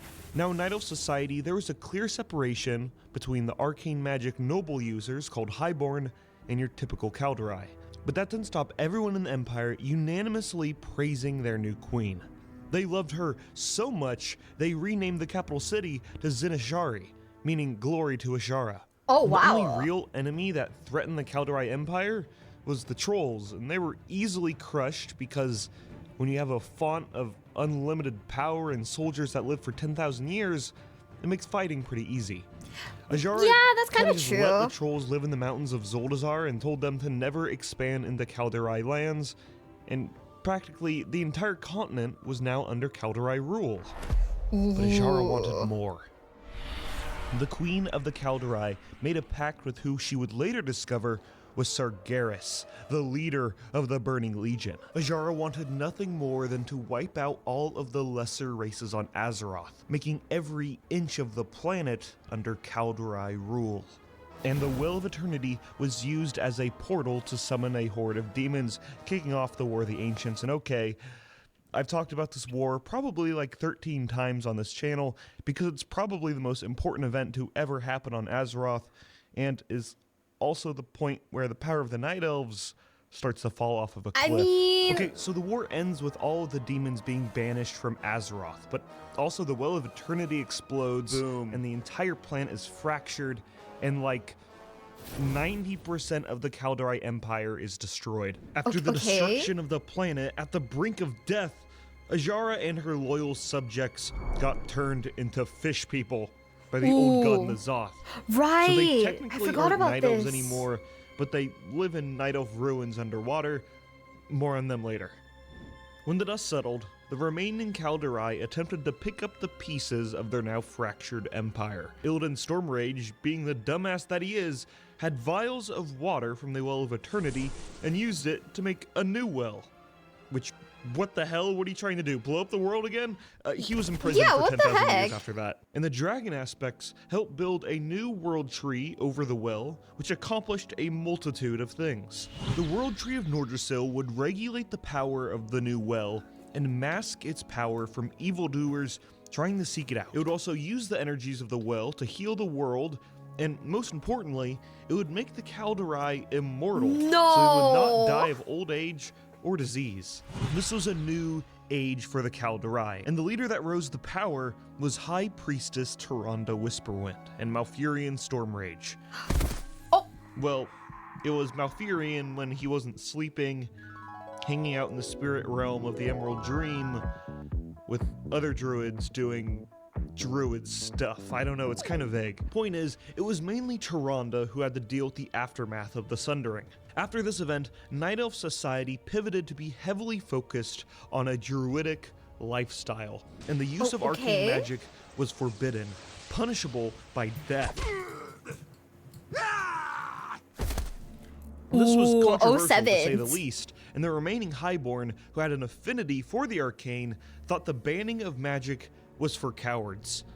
Dathramar Sunstrider, their leader, explained that the Highborn had been using arcane magic for thousands of years before Azshara even ever became the ruler, and it was impossible to deny the great power of the arcane. They were going to continue using it no matter what. It was their birthright, and they weren't going to let any low-born, tree-hugging hippies tell them that they can't use it. No, I love this. What is this? /willingly left Kaldorei society to start their own empire in the Eastern Kingdoms, and would later become the High Elves, and then the Blood Elves we know today. The next big event in Kaldorei history was the War of the Satyr. Satyrs were once night elves, twisted by demonic corruption, and they combined their efforts in a unified force to attack the night elves. In order to combat these demons, some druids tapped into an ancient druid form, forbidden to use because of how dangerous it was. These druids were called the Druid of the Pack, and in their wolf form, they were unstoppable killing machines, but in their frenzy, they could not discern friend from foe. Instead of killing these crazed druids, they banished them to the Emerald Dream, and 10,000 years later, they would re-emerge and become the Worgen we know today. And let me just say, it's hilarious. The Night Elves are like, arcane magic? Yeah, no, that stuff is dangerous, and it's corruptive, not good. Let's ban it all and then use druid magic instead. And then right after, they tap into corruptive druid magic and they start murdering each other.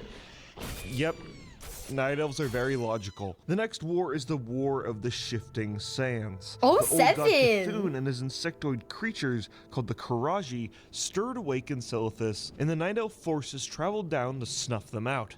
And then they got the ever-loving crap beaten out of them, and they were forced to retreat. And in fact, they needed help from the dragons to bail them out and imprison the old god threat once again. Perhaps the war would have gone better if they didn't, hemorrhage themselves and they actually used arcane magic, maybe? I don't know, just an idea. Between the War of the Shifting Sands and the events of Warcraft 3, there really is no substantial history about the Night Elves. They have just been living in seclusion in the northern reaches of Kalimdor.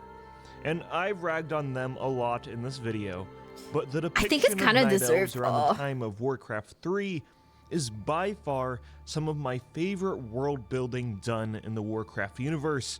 They're incredibly cool. To outsiders, the Kaldorei have become this elusive, powerful force deep in the enchanted woods of northern Kalimdor. 7-foot-tall Amazonian sentinels stalk trespassers in their lands. From within the dark brush of the forest, their glowing eyes hunt their prey, shimmering with bright white light reminiscent of the goddess they worship. Their tactics are flawless, having honed their skills for tens of thousands of years. When Gromhellscream tried and failed to claim Ashenvale, he is quoted saying, "These women fight with unmatched savagery. I've never seen their equal. They are perfect warriors." And that is Gromhellscream, the war guy. Hulking druids the size of refrigerators can feel your very presence. Trespassing into the forests they have formed a deep spiritual bond with. They transform into savage beasts that can rip through a group of soldiers in a single swipe. The Kaldorei are not nice. They're intolerant, savage, spiteful warriors of nature that hold dominion over the forests of Kalimdor. And it's badass. During the Third War, Not it being the Night Elves fought badass. against demons, Scourge, Horde, and Alliance. Pretty much everyone that wasn't a Night Elf, and they suffered, kind of heavy losses, partly because of their stubborn nature.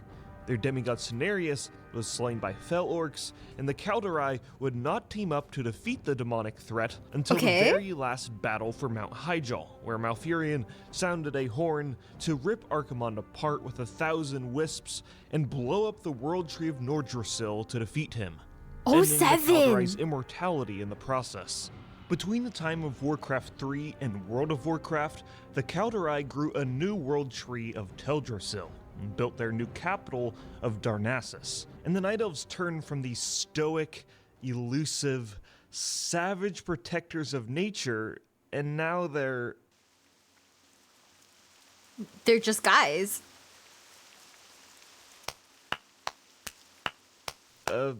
Okay, Night Elves in WoW aren't necessarily bad, but they have definitely lost the edge that made them a step above the rest. Instead of being these aggressive tree huggers, now they've kind of just turned into tree huggers. This is partially because gameplay triumphs over lore constantly in Warcraft's story, and the Night Elves join the Alliance. Okay. Yeah, the faction that is on the other side of the planet, and now they take orders from a king who has lived a small fraction of their lives and has an even smaller fraction of combat experience. I'm not gonna lie, these pictures of Varian looking like this is so good to me. It's so fucking funny. I love this. This is my favorite. This is literally my favorite thing ever. Oh my god.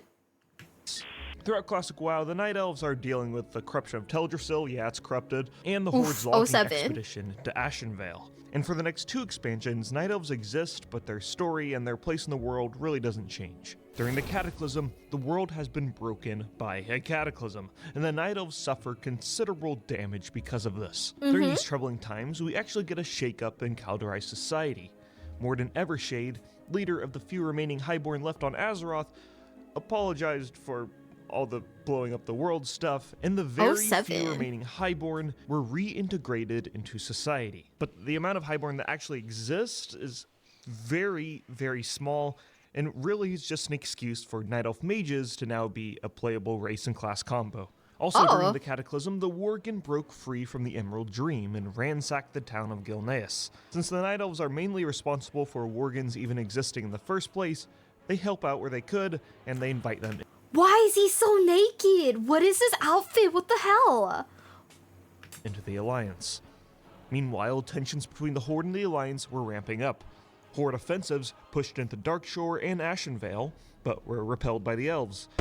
Although it wasn't a decisive victory. In the zone of Stonetalon Mountains, a giant goblin-engineered bomb was dropped on Thaldrala Grove, killing soldiers and innocents alike. Finally, over on Mount Hyjal, the World Tree of Nordrassil has grown back, but the Night Elves still aren't immortal, and they play a huge role in defeating Ragnaros, who has set up a base nearby. Okay, well, all things considered, it's going pretty well for the Kaldorei right now. I guess so. This is just the calm before the storm. Miss Pandaria, nothing happens. Warlords of Draenor, nothing happens. Legion, a lot happens. First off, Tyrande and Malfurion travel to a zone called Val Shara. Okay. This is an ancient location where Malfurion was first born and trained to be the first ever druid to exist on Azeroth, under the tutelage of Cenarius. More recently, the satyr named Xavius has been corrupting the lands. During the questline, Malfurion is captured, and Tyrande and the player character need to rescue him. Malfurion is an incredibly lore-rich character. Is Malfurion literally just a baby girl? Why does he keep getting kidnapped, guys? Genuine question, but why is this man constantly getting kidnapped? Brother, can't you fight them off on your own? Huh? You know Tyrande makes Malfurion stay in bear form in bed. Yeah, I hate him. Cause he's sleepy. He's just an eepy guy. That is so insane to me. That's so funny.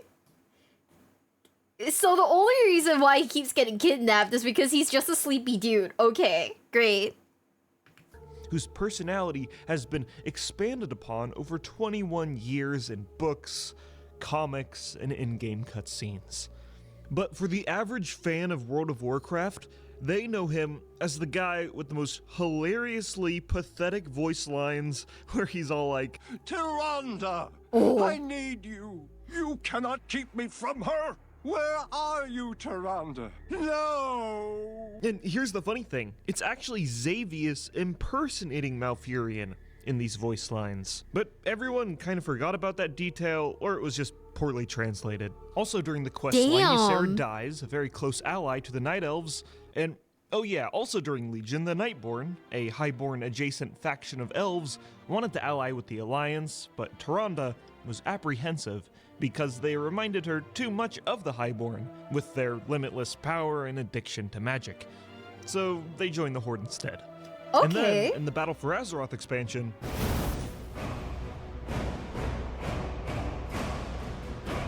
in BFA, the burning of Teldrassil is easily the most controversial event in Warcraft history. It was a radical change made to the game's story and world, something that is really rare in the MMO medium, and Night Elves suffered immensely. Easily their biggest loss since the Sundering of the World, but with great loss meant that we are able to get the brutal side of the Night Elves again, something that had been missing for the entirety of WoW since then. And visually, that's crazy. It was awesome.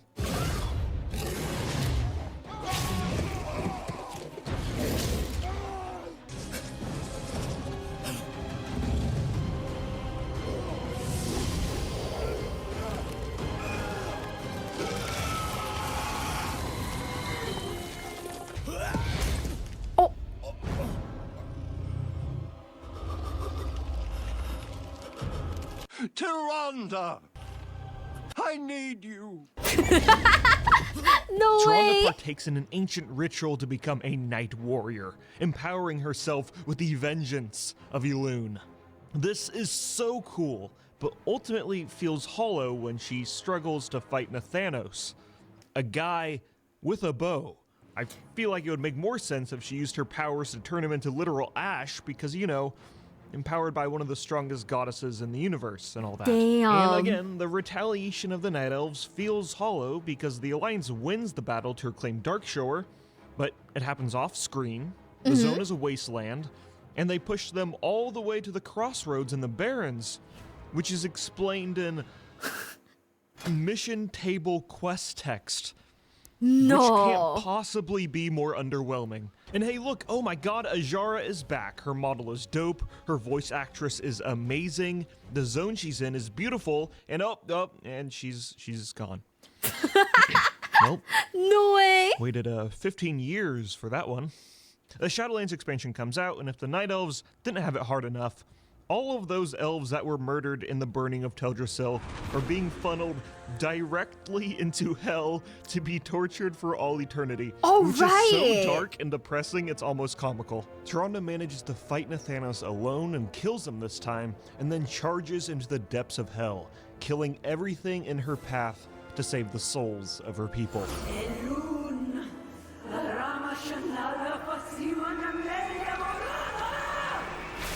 Later in the expansion, she finds Sylvanas, the one responsible for the suffering of the Night Elves. Okay. And they have a 1v1 fight, which, again, visually, so dope, but it ends with Tyrande's powers waning and Sylvanas just getting away, which, again, makes the badassness feel pretty hollow. Hell, even if she left a small little wound on Sylvanas, it would make this scene 1,000 times better. And ultimately, the storyline ends with Tyrande realizing she must focus on the renewal of her people instead of vengeance, which is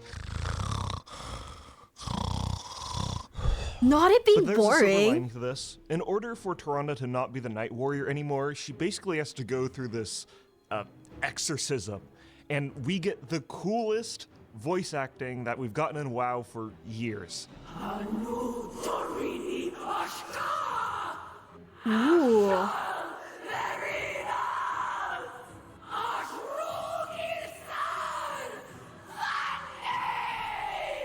Now, even after she chooses renewal and is normal Tyrande again, she still is very mad at Sylvanas. But, you know, I'd much prefer in the World of Warcraft having Tyrande kick Sylvanas down to the pits of hell and then focusing on renewal of her people, but that's just me. And look, there's a lot of things about Shadowlands I can continue to talk about and how disappointing it was for the continuation of Warcraft's story, but really, I don't want this video to devolve into every single other lore video about Shadowlands that ultimately becomes Shadowlands is bad.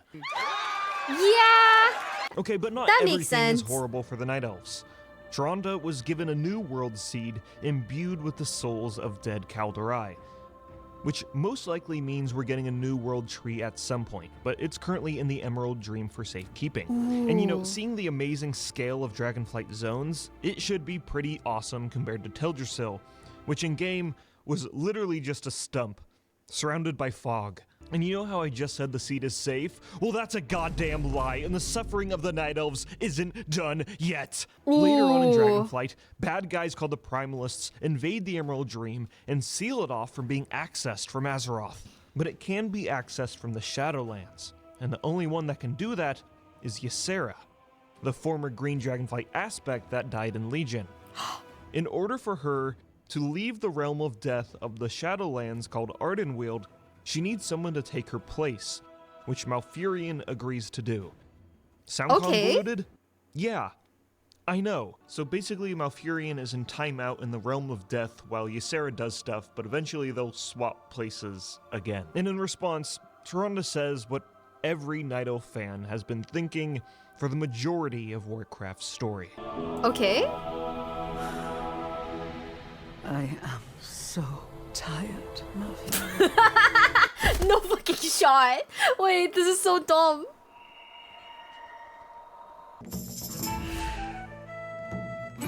Guys, that is so dumb. She really says that and then just fucking collapses? Oh my god. Okay, how about this? Most persistent villains in Warcraft history. Night Elves have a tendency to nap for thousands of years. Yeah, you know, I mean, I guess, but also, like, what the fuck? Oh. I just dropped my air conditioner remote. Okay, are you guys ready? 3, 2, 1. The most persistent villain in Warcraft history is not who you'd expect. Okay. There have been lots of repeat villains, like demons from space, zombies, or old god minions. But all of these pale in comparison to the unending persistence of the Venture Company. A goblin cartel who will stop at nothing for profit. Whether that means destroying the environment, establishing relationships with morally devious business partners, or outright killing the competition. They are so persistent that they have been enemies we've had to fight in more than half of all of World of Warcraft's expansions. But first, the Venture Co was introduced in Classic WoW, and the earliest appearance of them is in the Tauren starting zone of Mulgore in the appropriately named Venture Co mine, to pilfer the homeland of the Tauren's mountains for all it's worth. And while the Tauren are a peaceful people, they weren't gonna let this go on much longer, and they attacked the Venture Co caravans escorting supplies to the mine's entrance. So in Classic WoW and in Cataclysm, players go into the Venture Co mine and kill a lot of Venture Co workers, but according to the Exploring Azeroth Kalimdor book, even to this day, the Venture Company still have a presence in Mulgore. The Venture Company also has been seen in the Barrens at the Sludge Fen. One thing you'll notice about the Venture Co that makes them different from other goblin organizations is that they are an equal opportunity employer and will hire any and all races if they're Alliance, Horde, or something in between. Well, you know, as long as they have flexible morals, of course. Oh, I remember them now. They were like literally like they were like guarding what was it, that well, and then I almost got fucked up by them, right? That's this corporation? That's crazy. Okay. Damn. And by far the biggest presence the company has is in the Stone Talon Mountains, in the Windshear Crag, where they are currently underway on a ruthless logging operation and clearing every single tree in sight. The leader of this operation is actually a leper gnome named Gorenzo Wrenchwhistle, who surveys the ruthless harvesting of materials from above. Gorenzo was formerly the head engineer of Nomergon and was infected with radiation after the city's accident. In order to mend his now rotting flesh, he has begun grafting metal and gears into his body and replacing his limbs with robotic ones. Excuse me, Keep what? in mind, all this lore, it's from classic WoW, so he was a mechanome before mechanomes were cool. No! Which they never were, but you get what I'm saying. Grenzo's famous invention is the Super Reaper 6000, a monolithic machine that can clear an entire forest with ease. Another iteration of the Super Reaper was also used by the company in the Wrath of the Lich King expansion in the Grizzly Hills to destroy another forest, which we'll cover later in the video, along with a lot of other crimes the Venture Co. has committed. Okay. Manslaughter, embezzlement, bribery, wage theft, fraud, money laundering, tax evasion, forgery, murder, assault, tax evasion. But in Stonetown Mountain, unfortunately, by the time of the Cataclysm, the Venture Company had to report to their shareholders that the Windshear Crag was lost and is now fought over by the Alliance and Horde, but a few determined Venture Company employees, including Grenzo, are still defending the Water Wheel. 07, the Water Wheel. And finally, in Classic, the company has a presence in the Stranglethorn Vale, where they are clearing even more forests and harvesting crystals, and later on in Cataclysm started operating oil rigs where they are still active by the time of the Dragonflight expansion. You should really watch the second war from Hiruma Red X. It's a masterpiece, but it's very long. Hey, Hiruma Red X, did you hear that? Somebody's praising you. I'm gonna DM it to him so he knows, like, so he'll be happy. But that isn't all of the company's business dealings within the Vale. Cool.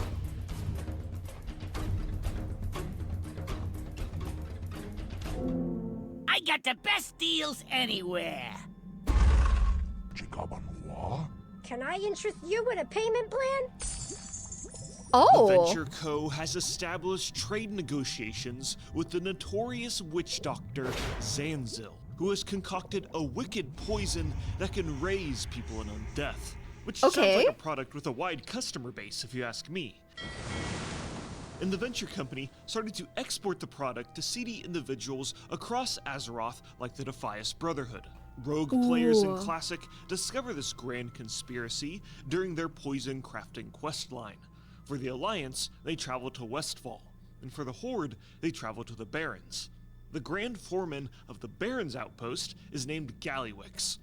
Obviously, it isn't the infamous trade prince Gallywix of the Bilgewater Cartel, but perhaps it's one of his relatives, which I think is a pretty neat little detail. Damn, I don't know if that's good. Next, in the Burning Crusade expansion, there is some Venture Co. involvement, but it's very, very small. We can find the company in the Azure Mist Isle, the starting zone for the Draenei.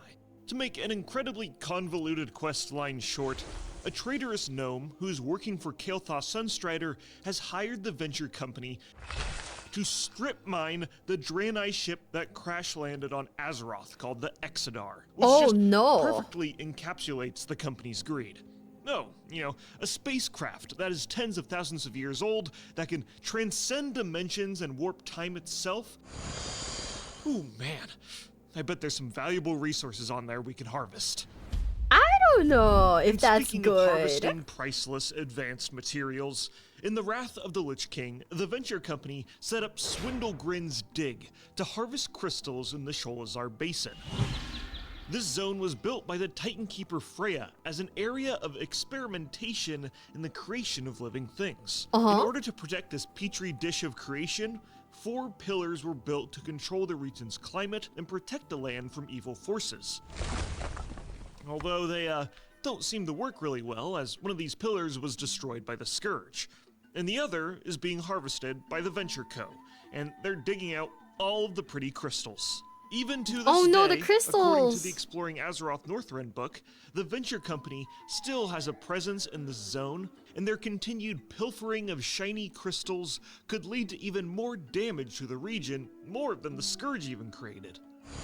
Ooh. And as I mentioned earlier, the Venture Co. has a presence in the Grizzly Hills, at the logging camp, and the Venture Bay Outpost. Now, there is a very small amount of company workers here. My favorite group of them is them in this building, just standing here, no props, no emotes, just standing in a giant empty building. Now, the idea behind these two areas is that they're supposed to be like these big world PvP arenas, but nobody actually went to them. There were some daily quests, but like actual PvP did not happen here at all. The only footage I can find of PvP happening here is from 2015, and it's an RP PvP event. Wait, what? And again, according to the Exploring Azeroth Northrend book, the Venture Company still has a presence here after the Horde and the Alliance stopped fighting each other and left. Which I think is hilarious. Like, literally every single zone the Venture Company has been in that I've mentioned, they're still there and they haven't left. It's just, like, impossible to get rid of these greedy little goobers. No, they're called goobers too. Ooh. In the Mists of Pandaria, the company is never explicitly involved in anything on the Pandaria continent. But the Black Fuse Company goblins in the Siege of Orgrimmar might be a part of the Venture Co. Because in the next expansion, Garrosh's Iron Horde hired some Black Fuse Company mercs on an island called the Dark Tide Roost. But there's a garrison mission that says that it was actually Venture Co. mercs that were hired at the Dark Tide Roost. The only explicitly stated Venture Co. company NPCs in Draenor are in Talador, and they're operating these shredders and are dead on the ground.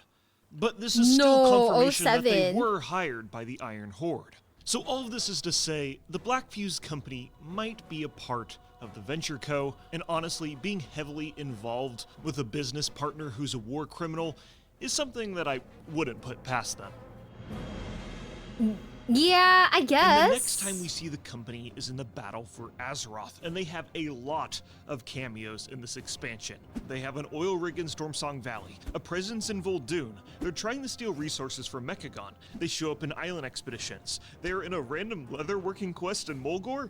They steal a prized hammer from the Dark Iron Dwarves, and are a part of some obscure quest line in Tenaris revolving around a robotic parrot named Feathers, which I didn't even know was a thing until now, to be honest. But by far the most prominent cameo of the company is in the Motherlode dungeon. Oh shit? You see, you gotta say it like that because it's in all caps. So during this expansion, the precious resource called Azerite was an incredibly powerful, hot commodity, and there was a huge swath of it that just appeared on the island of Kazan. The CEO of the Venture Co., Mogul Razdunk, is using the mine as an opportunity to get stupid rich and weaponize the Azerite and sell it to the highest bidder, and keep the margins as low as possible with the cheapest labor. Hey! Where do you think you're going? I don't want to hear no more complaints about no unsafe conditions. If you're complaining, you ain't holding your breath, so it's your own fault for breathing toxic fumes. I have like PTSD now, holy shit. From like when I used to work at a black company. Yo, okay, too real, guys. This is too real. Oh my god. Also, if a goblin ever yelled at me like that, on fucking god, you just punt the guy. Just punt that dude. What the fuck? Insane? Initially, Razdunk made a deal with the Bilgewater Cartel, the goblin cartel of the Horde, to refine Azerite for them. But at the very last moment, he backed out of the deal.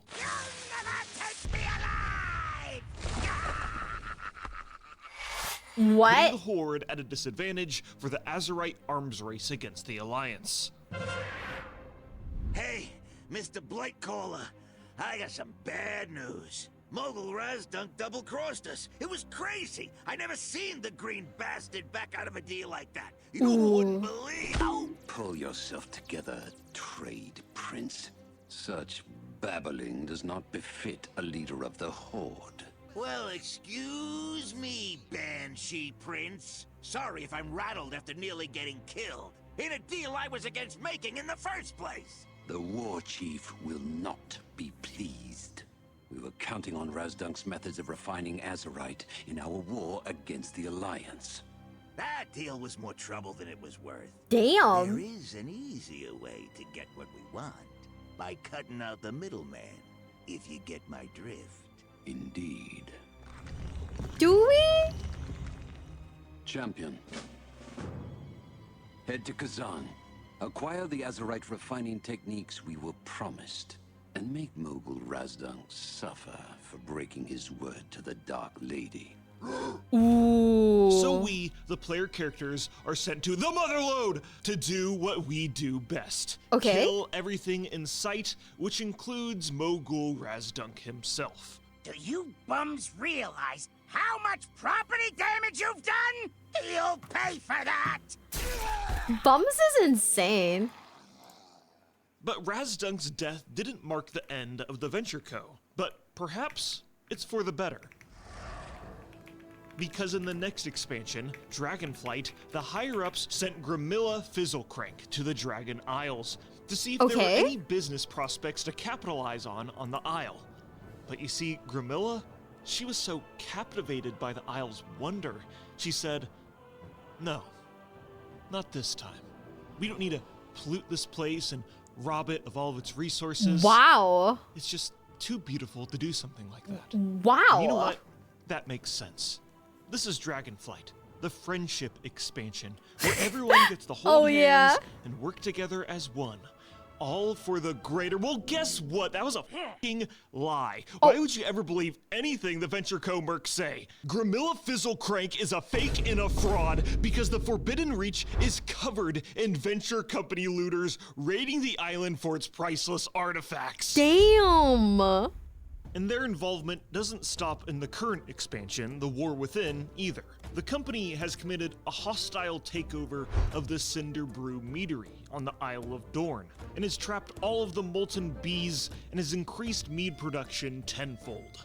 The leader of this operation is my favorite Venture Co. NPC, Goldie Baronbottom, who is the self-proclaimed BEO. But you know, we go in and we kill all the Venture Co. employees in a typical fashion. They can also... Do you think Venture Co. employees get health benefits? Because, like, considering, like, the player characters just, like, murder them? Do you think they get, like, a good, like, I don't know, like, death, like, you know, bonus thing?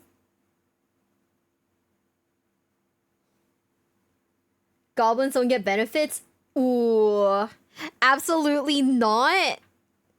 07. Okay, they're just getting, like, taken advantage of then. Oof. We are the health benefits. Oh, we free them from, like, captivity by, like, killing them? That's kind of insane. To be seen in the Ringing Deeps where they're stealing some Titan artifacts. And finally, the Venture Co. can be found in Aj Kahet, where they've been hired by some of the Nerubians in a grand scheme to take down Queen Anzarek. Okay. The goblins found themselves in Aj Kahet because they dug through the earth from the Undermine, the goblin capital of Azeroth, and that's going to be the next featured zone in the upcoming patch for The War Within, which I'm sure the Venture Co. will have plenty of screen time in. And that's all of the company's involvement so far, which, like I said, is a lot of screen time for a faction in the game that is kind of inconsequential in the grand scheme of the universe. This isn't some big existential threat like the Legion, Scourge, or the Void. It's just a bunch of jackasses with shovels. But I... Duck Rate? Duck Rate, Kana?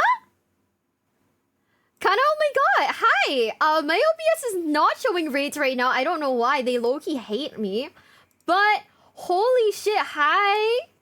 Oh my god, I just jump scared myself. But thank you so much for the raid, Kana. Thank you. And welcome in, Raiders. Welcome in. If you guys don't know who I am, I'm Miwabel. Also from... From Glitch Stars. Why am I blinking right now? Oh my god, my head's hurting. But I'm from Glitch Stars, and if you guys don't know who I am literally stupid right now. I've drank like 2 cans of Monster, and like my brain is like blinking. OBS hates me. OBS like absolutely hates me. Oh my goodness. Anyways, we're currently watching WoW videos because why not? I kind of like... Oh, I'm absorbing? Yeah, I'm why can't I say the word absorbing? If your stream wasn't an April Fool's joke stream... Oh, we already did the April Fool's joke stream. It was great. Kidbats for hate glitching. Thank you. I'm literally stupid right now. That's a horrible thing to say. I'm literally low-key a little stupid right now because like we've been watching like 2 hours of WoW lore. No, 3 hours of WoW lore, and like, oh my god. Like, wow. Yeah, you guys got a factory reset me. For reals. Anyways, are you guys ready to unpause the video in 3, 2, 1? I think the reason why they are so common in each expansion Oh, is that yeah? they're just really easy to write into a story of a zone. For each expansion, That Blizzard makes wants to fill sense. zones with mobs for us to fight, and these mobs need stories for why they're there in that zone in the first place. Uh-huh. For the Venture Co., it's so incredibly easy to write them in. Capitalism. Why are they there? Money. No complicated culture that can create inconsistencies, no confusion as to why they're there in the first place, no convoluted backstory. The backstory is just profit. Capitalism, There's a brutal honesty baby. that comes with the venture company that I think is a breath of fresh air in the Warcraft universe. I guess. I mean, they're Speaking evil. of, this video is sponsored by me. The Warcraft universe is outrageously big, and a lot of the more nuanced parts of the narrative are not told in game. They're told in external books and short stories. If you visit my Patreon, you can fully immerse yourself in these stories, narrated by me, which include music, ambience, and sound effects, which brings the source material to life. Currently, there's almost 5 hours of narrated immersive content, and a new story is uploaded each month. And you can listen to all of them for just $5 a month and support the channel in the process. And most importantly, you can sign up for free to listen to previews for each of these stories. So go visit my Patreon, patreon.com/platinumwow, to get hours worth of content for just a few dollars a month. And of course, thanks for watching. Wait, should I sign up for his Patreon? Because that honestly sounds really cool. Wait, should I do it, guys? And he's a friend? Oh my god. Not him being a bestie. There's like one video I want to watch. Let me see if I can find it. How Medivh doomed the Warcraft universe. Cause like Medivh is like the guy who was like really like bad at the start. No, he was like. Wait, I need to remember the lore. Medivh is a guy who had like a shard of the what's his name in him, right? Or something like that. But yeah. Heck Medivh. With what money? Shut up, Huntail. Wait. Logs, are you there? Can I sign up for his what if I signed up for his Patreon? His mommy was a girl failure? I have no idea. Oh. Yeah, he was possessed by like Sargeras, right? Is the only guy I see for lore? See, there's another content creator that we really like on this channel called Hiruma Red X. I wonder if you've ever heard of him. He is my boss, and I will gas him up like crazy. Are you guys ready? In 3, 2, 1. The events of Warcraft 1, 2, 3, and World of Warcraft can be traced back to a moment that changed Azeroth forever. Okay. The Dark Portal is one of the most iconic images in Warcraft, and the person who is largely responsible for it is Medivh, the supposed what is that zoom in? of Azeroth that doomed the planet instead. Oh, you fucked shit up. And if you did, do you even know the details of the rest of his story? Probably not, since his story has mainly been told to players through books or disconnected, awkward cutscenes in-game. And really the most cohesive way his story has been told to non-readers is the Warcraft movie, which isn't even exactly canon. And also, that sucked. Also, did you know that Medivh made a giant carnivorous beetle that destroyed entire forests? What? Yes, no, that is real lore. I'll explain in this This video is sponsored by Raid Shadow Legends, and without their support, large-scale content like this wouldn't even be possible. By the way, we are going to be watching it because we support our fellow content creators by helping them get that bag. We don't skip this shit. You know Raid. You love Raid. And if you don't know Raid, Raid Shadow Legends is a free-to-play RPG You know who battle loves system Raid? game with hundreds of Dologs. champions for you to collect. Do you want to know why I love Raid? Well, let me just spell it out for you. Why? R. Revenue. Nope, no, just kidding. R. Regular updates so I never get bored of playing this game. A. Arena mode. Now this is actually my favorite. A PvP mode where I get to pwn noobs. I, Groth, the Eternal Dragon. Because she's a dragon. And D, the Demon Lord. A massive challenge where I need to use my best heroes to defeat him, and he looks pretty cool, am I right? Right now, there are only a few days left for the special Valentine's Day event, with a themed adventure called Raid Love Quest.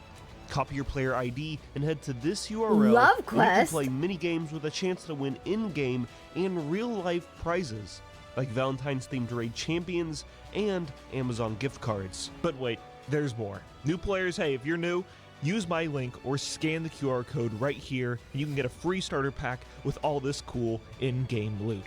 Again, thank you Raid for sponsoring this video. Check it out to support the channel, and on with the video. Our story begins 823 years before the Dark Portal. Okay. At this time, the most powerful mage in all of Azeroth was a human woman named Aegwynn. She was the guardian of Tirisfal, a very important role on Azeroth where basically a bunch of mages channel their power into you and you become the sole protector of the entire planet against the demonic legion. Get back, you demonic beast! Aegwynn clashed with the avatar of Sargeras on the snowy peaks of Northrend. The two fought with righteous fury, but Aegwynn defeated the manifestation of the Dark Titan. Little did she know, this was only a modicum of his power. Ooh. The essence of the Dark God infiltrated himself into Aegwynn and would hide in the deep recesses of her soul, waiting to strike again. Aegwynn transported the body of the avatar of Sargeras to the Temple of Elune and imprisoned it with highborn seals. Years and years later, this temple would become corrupted and would be renamed to the Tomb of Sargeras, and players would fight the avatar of Sargeras during the Legion expansion. Now back to Aegwynn. She was understandably very cocky after thinking she just defeated a god in a one-on-one duel. Over time, she would grow distant from the Council of Tirisfal, the mages that gave her this awesome power in the first place. They wanted her to use her powers for political manipulation, despite the role of the Guardian being made specifically for the protection of Azeroth, and only that. Yeah, so what the heck? Aegwynn hid away from the council and created the magical Tower of Karazhan that was built on the ley lines of Azeroth. Ooh. Eventually, the council would attempt to steal Aegwynn's powers by force, so she fled to Suramar to escape their wrath. There she met a human named Aeneas Aran who was supposed to stop her, but the two would instead fall in love and have a child. Goo, goo, gaga. I am a baby, and my name is No Medivh. way. Medivh was born a baby. Guys, imagine dating in WoW. How many of these like relationships just basically stem from they were enemies, but then they met on the battlefield and fell in love? How many? Like I feel like it's happened so many times. It's kind of insane. Enemies to lovers. It's kind of like they're kind of doing it a lot, huh? A baby with a curse. The essence of Sargeras had transferred itself from Aegwynn to her newborn son, and would continue to lie in wait for a moment to strike. The powers Aegwynn possessed were transferred to her son, but would not be active until he reached maturity.